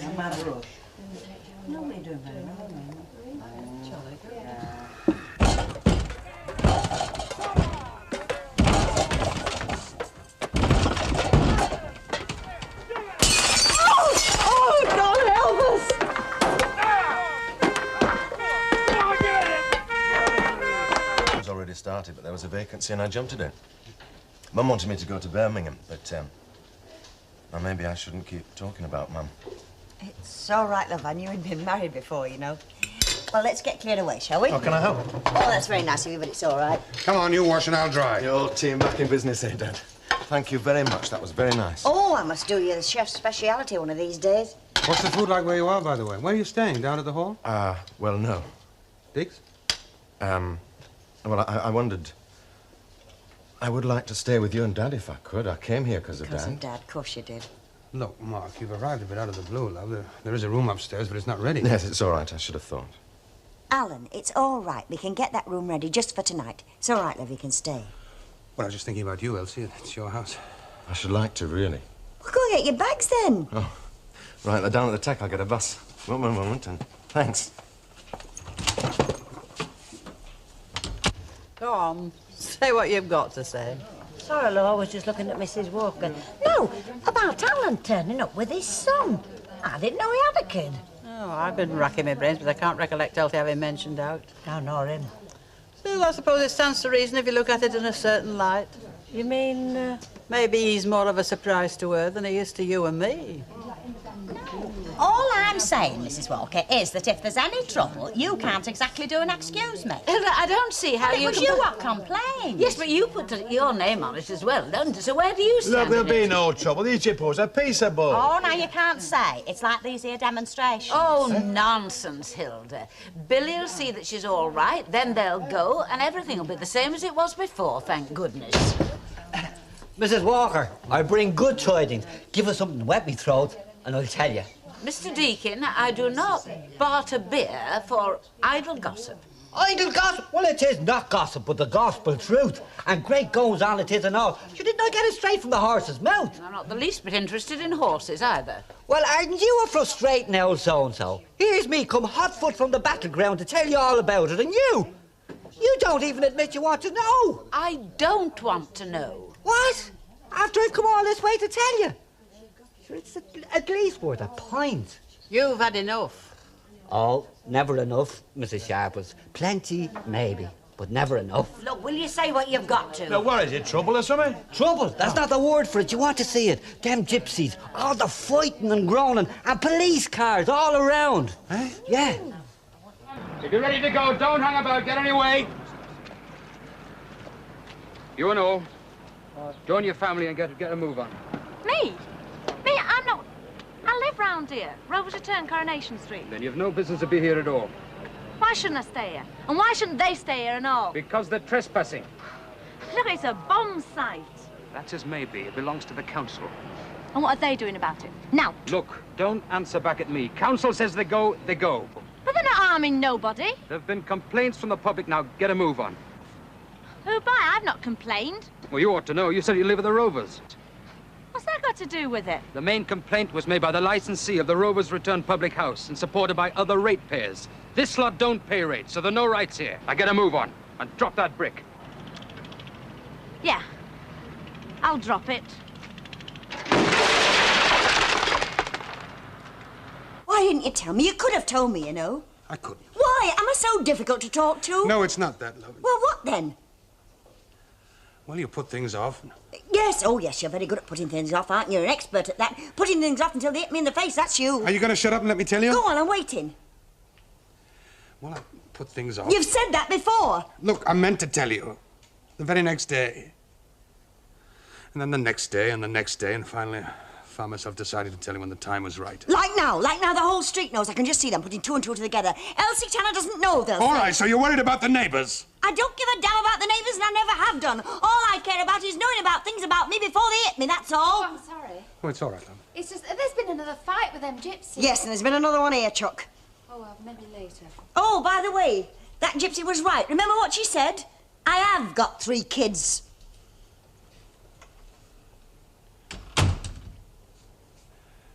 Look, you know why I put it off, or you should know. I wanted to marry you. I thought it was touch and go. I felt any minute you were going to turn me down. I thought if you knew about Mark, it might just tilt the scales against me. I didn't want to take the chance. It wouldn't have made any difference if I'd known. Yes, it would. It would have made a difference. Why? I've never been the perfect mother. Our Dennis was no golden boy, you know. Look, you don't understand, do you? Look, when my family broke up with a divorce, my wife got custody of Mark. I know what it's like. I've seen kids torn between two parents who can't stand the sight of each other. They have their mother for 6 days of the week and their father on Saturdays. So you try to make every Saturday a Christmas Day. You try to make up for the loss of contact and the guilty feelings by being too generous. I didn't want to know about that. I knew Mark. He could stand on his own 2 feet. I knew that already. So I just cleared the hell out of there. And eventually I turned up here. You can't just cut out of things like that, you know. I asked you to live with me. And I wouldn't. That's the way I wanted it. I wanted you just to look at me, just me, and decide, yes or no. A clear-cut decision without complications. So I decided not to tell you. See? Do you? It's funny what people do, isn't it? Try to make it simple and it came back all complications. I came back and asked you to marry me. And then I was committed. From that point on, there was no backtracking. I still wasn't sure about you. Not until we were married. And then I suddenly discovered it was going to be 100 times worse to tell you then. Why didn't you ask me to marry you in the first place? Well, mistakes breed mistakes. Yes. There's no more. Is there, Alan? No more secrets, no more mistakes. No, they're all caught up on me now. Well, your son seems to have done. I think you better stay, don't you? You like him, you know. Well, if he's anything like you, how could I help it? That didn't take long. Got a bus right away. I'll go and get the spare room ready. I hope I wasn't too much of a surprise to her. It was you that conned me into it. Conned you? 600 quid I'm paying back to Dave Smith. I'm doing the work of 2 people, but getting less than half the profits. I call that getting conned. Well, your dad was only doing his best. Oh, aye. Betty, have you had any news from Maggie to say when she's coming back or not? No, I've no idea. Look, she never mentioned it. No, she won't neither while Muggins is doing all the work. I told you I just wanted them shifted, you and your flaming axes. What you worry about? They got shifted, we didn't get nicked. Ray, where's Lucille? I don't know. I thought you were over there. Too flaming true I was over there. Billy, thank goodness you're back. Where's Lucille? I didn't he tell you? No, he didn't. Where is she? Is she safe? Oh, she's safe, all right. Oh, thank God for that. Safe and sound, tucked up for the night in the cop shop. The police have got her. Post.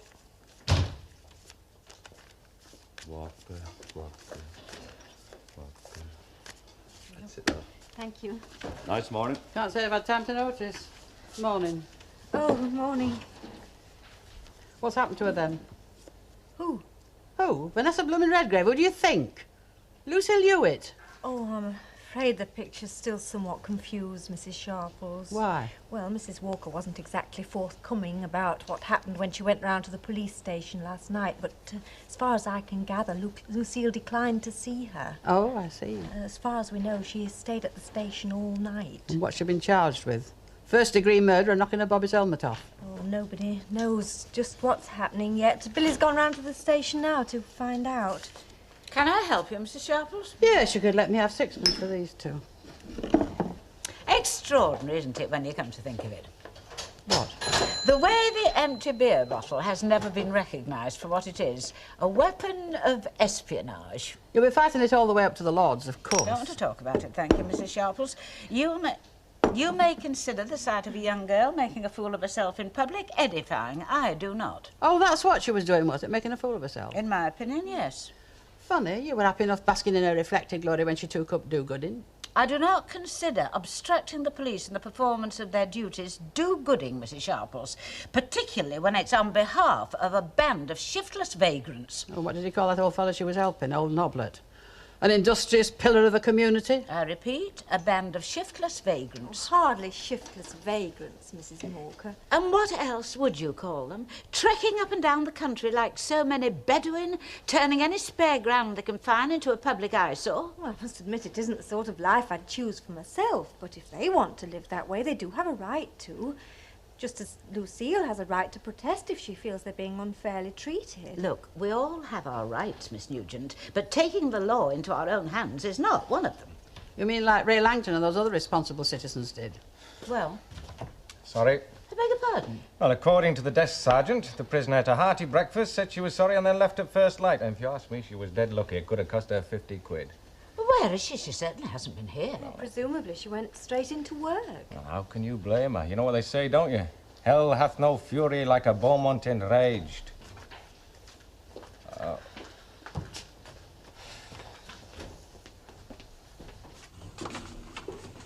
Now, well, where are you going? I just thought that was obvious. Oh, look, don't be so daft. Look, this has gone far enough.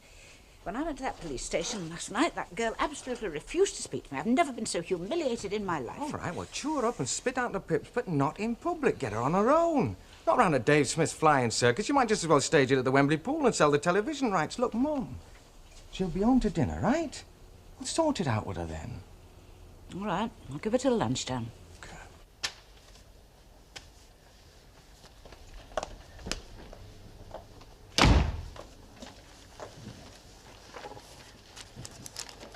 More tea? No, thanks. No, I better make an early start. Find myself some digs. Alan? No, thanks. I'm late already. You wouldn't know of any, would you? Around here. Keep me eye open for you, love. Well, I have to be off, love. All right. See you later? Yeah, see you then. Hey, leave them out of those. Oh, you sure? Positive.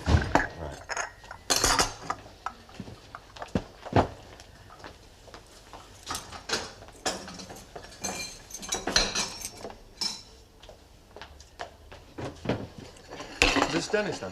That's right. Does he live around here? Bristol. Do you miss him? Sometimes, not as much as I did. What's he like, then? Oh, he's all right, is our Dennis. If you didn't mind him bringing home 100 girl pipers and performing seals and things like that. He didn't really do that, did he? Oh, I could tell you tales about Dennis that'd make your hair curl. He was all right, was our kid. The only trouble was, every time you went for a bath, you never knew what or who you were going to have it with. It sounds like fun. He was. Still is, according to Jenny. Oh, well, better be going. Mark, Yeah. when you left home, had you had a row with your mother? No, why? Oh, I just wondered, that's all. Oh, you mean if I didn't, why did I leave? Something like that. Well, when Mum and Dad got divorced, my mother got custody. And I never saw my dad again, until now. Well, it's not as if we didn't get on or anything. I mean, we did. It's just that, well, with me and my dad, it's always been a bit special. I know.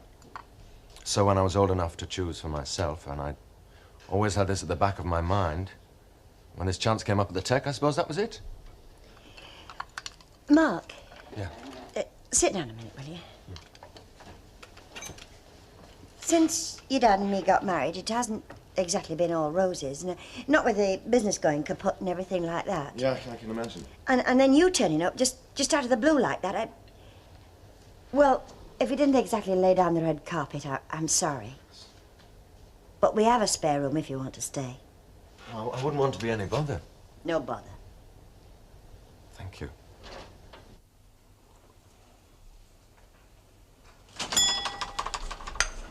I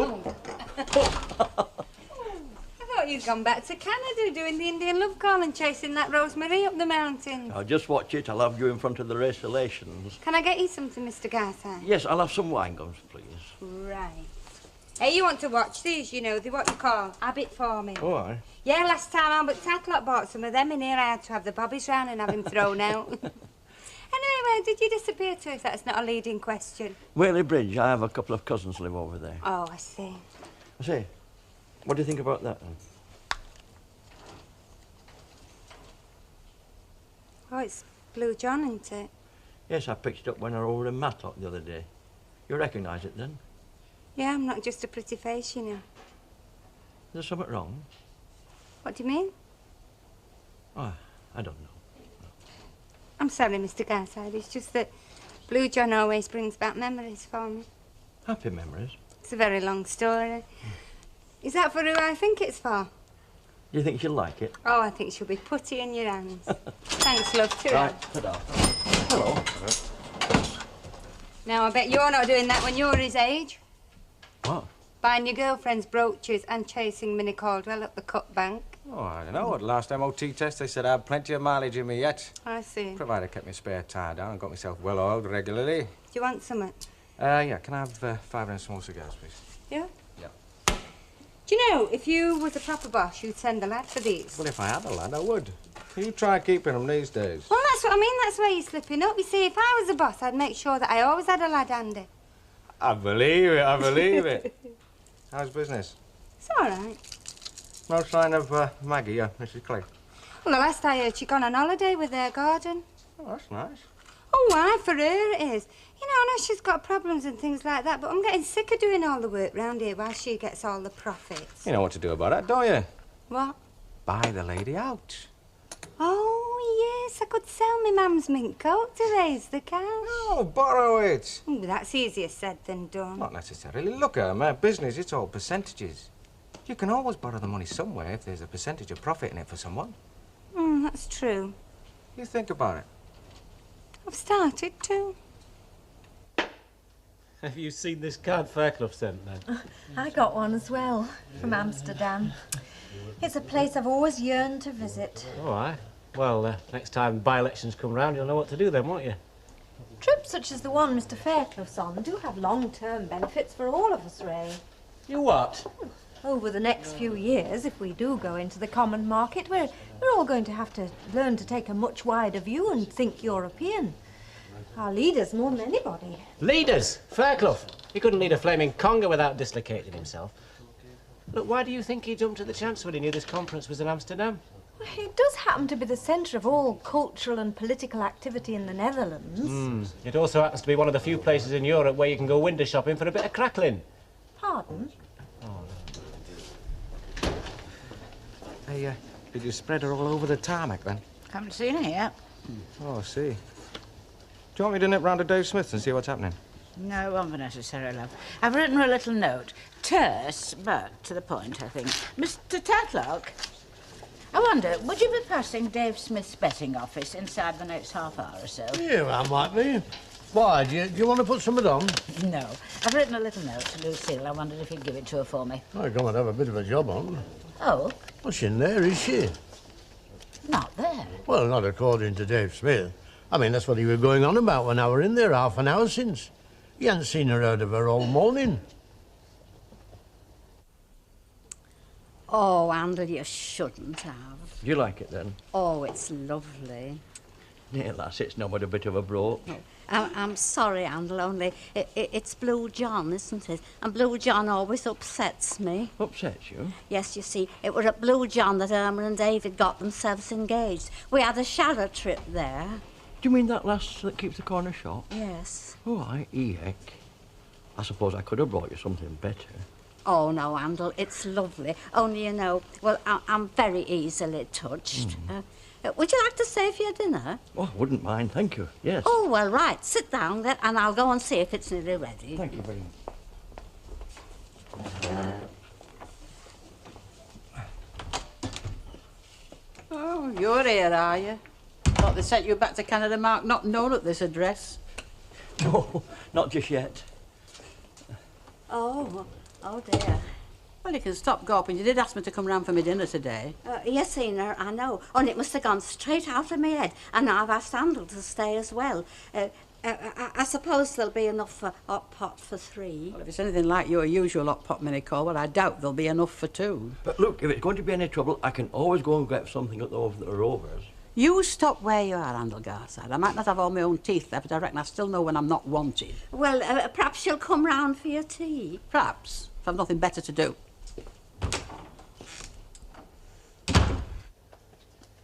Oh, hang on a minute, Mum. You can't just go ringing the police just like that. Can't I, Phil? See why not? But what are you going to say when you get through for a start? Please, Sergeant, my ward's been whipped away by the gypsies. They carried her off in a caravan with a bag over her head. I mean, you don't even know for certain that she's there, do you? Oh, I know. Oh, go on, tell me. Because I know Lucille, and I've suspected for a long time there was a great deal more in this gypsy business than meets the eye. And what's that supposed to mean? What it means, Billy, is that I know Lucille a great deal better than you do. One of the things I know, for instance, is that if she gets emotionally involved with anything, there is usually a boy around, and there were certainly plenty of those. Right, so she's gone off with a gypsy. That is still not a police matter. No, I think it is. Look, Mum, she's 21. She is a young and impressionable girl who is not 1/4 as sophisticated as she thinks she is. And in the hands of those people, anything is liable to happen to her.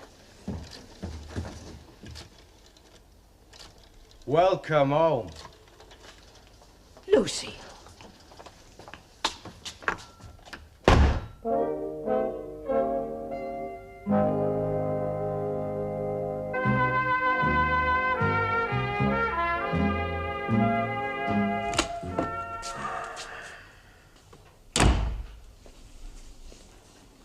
Hello?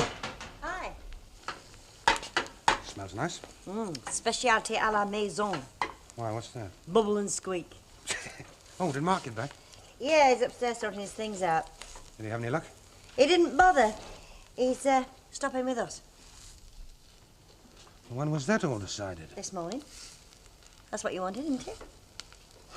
Yes, is what I wanted. Well, that's settled then, isn't it? You and him are very close, aren't you? Yes. I wonder why it is. What? Some kids are real good pals with their dads, and other kids, well, they just don't even make conversation.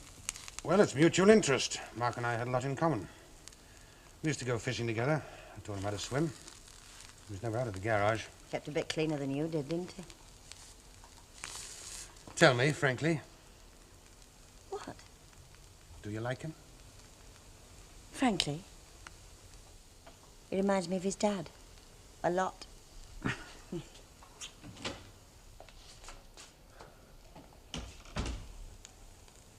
Well, I've told you I've nothing to say to you.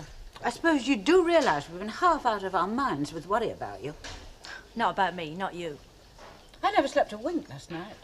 Not because of me. And what's that supposed to mean? You weren't worried about me, Auntie Annie. Not me. It was what people were going to say about you and the Rovers when they heard I'd been arrested. That is not true, and you know it. Oh, it is the truth, and we both know it. Any road. I'm not ashamed of what I did, even if you are. All I tried to do was help somebody who did nobody any harm. That, of course, is a matter of opinion. It's not a matter of opinion. What harm had they done anybody? Well, except refusing to conform. Oh, really, Lucille, I can't go into all that again. Yes, but we've got to go into it, haven't we? I mean, now the police have moved them on. We can't just pretend they never existed. I mean, it's just going to happen somewhere else. But Auntie Annie, they're people. They're just ordinary people like you and me. They just don't want to happen to live like us, that's all. For what I saw at that rotten camp with Ray Langton and his mob, I can't say I blame them. That had nothing to do with me. I have never condoned physical violence as a solution to anything. Oh, no, Auntie Annie. You're far too subtle for that, aren't you? You just pick up the phone and put in an official complaint and let the fuzz do your dirty work for you.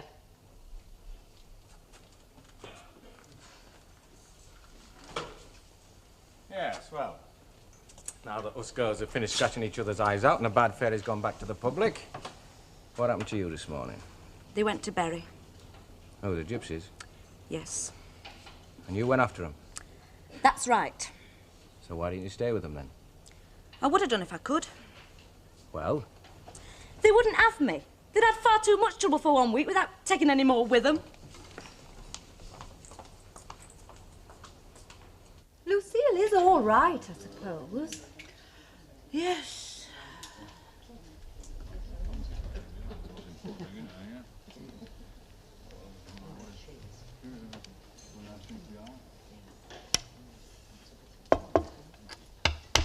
What's that you put down? It's a 6, isn't it? Oh, I come blooming well knocking again. Aye, aren't you? Chips. Better look down next time, Albert. Aye. But it's not supposed to be a game of chance, you know. Come on, Albert, you can't win them all. No, I don't know. That depends on whether the bloke you're playing with knows the difference between a 9 and a number 7 bust, doesn't it? Now then, you know what they say, better a good loser than a bad winner. Oh, aye. Who says? Well, look, I'll tell you something. You can bet it were a southerner. know, I can't help thinking there must be some profound universal truth in that. Hold it over then. Yes, I have. Do you think you could find somebody to put the money up for me? I'll make a few inquiries for you. Right. I want to know what interest they're charging now. Leave it to your Uncle Billy. Well, can we start then, or do we have to wait until he arrives? Oh, Prince Philip. Well, I presume you've got some good reason for getting your best china out on a Monday night. Well, if you've got the best stuff, then eat off it. That's what I always say. Oh, do you? By gum, you want to watch it and all. You'll be writing slogans next for them bingo cards she's so fond of. Oh, well, you can start whenever you like. I bumped into an old friend of yours yesterday. Oh? Vera Johnson, her has got dermatitis working in the powder. Oh, yes. By gum, talk about mutton dressed as lamb. She's caught in again, you know. Oh. And she's nearly as old as you at that. She never did have two brains to rub together, didn't that one?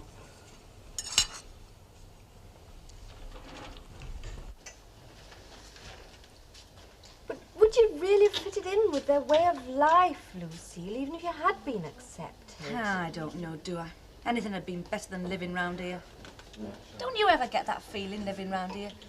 You're just surrounded by walls and walls that, well, no one's even tried to look over. Oh, I don't think environment really matters. Otherwise, we'd all probably living in the Cotswolds or somewhere. People are what matter to me. Oh, don't mention people to me. Well, I don't think you'd have found the gypsies different from anybody else, Lucille.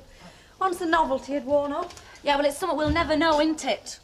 Haven't we met somewhere before? At the barricades. Oh, I suppose you think that's very funny, don't you? Oh, come on, it's all over now, isn't it? Oh, but it's not over, is it? And never will be whilst the likes of yous are around. Hey! Well, it's always you, ain't it? Here, Belfast. Every time a peaceful demonstration turns into a rotten riot, it's you just wanting to cause trouble. Well, you know what they say, darling, they should never have stopped national service, should they? Oh, Ray, you just don't make me laugh anymore. Good evening, Mrs. Walker.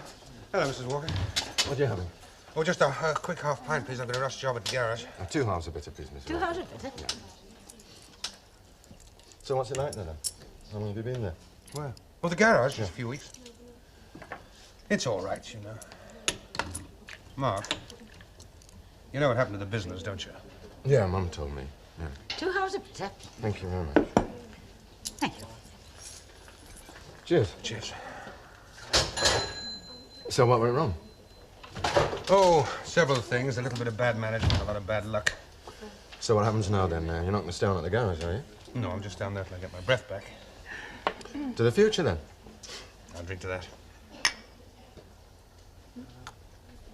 What do you reckon then? It's all right. What? Chelsea Tanner's latest edition? It's great.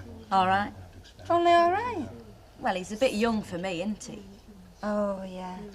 When you're getting on a bit, you need somebody that bit older, don't you? I'm thinking of setting my cap at Albert Tacklock myself. They say his gay gardens have got to be seen to be believed. Hey, you, when I crack a joke, laugh. Oh, I'm sorry, kid. I'm not in the mood today. Well, that's that then.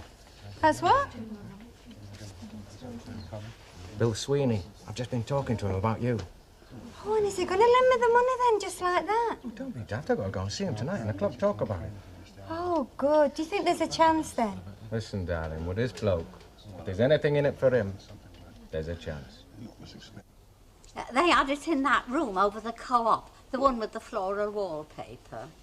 What? The tea. What tea? Oh, it were a knife and fork doing her. Oh, we gave her a lovely funeral, did Charlie. Charlie who? Charlie Reynolds out of Sampson Street, when their Betty passed on. I never knew no Charlie Reynolds. Oh, well, then you wouldn't know what I'm talking about, would you? Well, look, if we all got a bottle of stout inside us, we'd probably have a bit more to say. Oh, I'm very comfortable here, thanks, Mrs. Sharples. What about you, Minnie? Oh, I'm very comfortable. I see. Still, don't let it hold you up, you know, if you want to wet your whistle, like. Oh, no, Ina, don't let it spoil your enjoyment. We'll see you over there after. Well, I suppose that depends, doesn't it? On whether I see you first or not. Oh, take no notice. I thought she was never going to go. Well, I suppose we did drop some hints, didn't we? By gum, there's nought just like good home cooking, is there? Oh, you enjoyed your tea, then? I wish I had to start it all over again. Well, would you like some more cake? There is some. Oh, no, thanks. I couldn't force another crumb in. What's it like where you're staying? Well, she does her best. Oh, well, you know you're welcome to come and have a meal with me whenever you like, Handel. Yes, I know that, lass, but I don't like taking advantage of your good nature. Well, you can't do much entertaining on a pension, can you? Still, there is something I think we could do. Oh? No, you'd think I was being cheeky. Oh, go on, Handel. Well, I'm just at them digs that I've got for bed and breakfast. Supposing I was to buy the food for both of us and you were to cook it. Oh, I see. I thought you'd think I was being cheeky. Oh, no, I think it's a very good idea.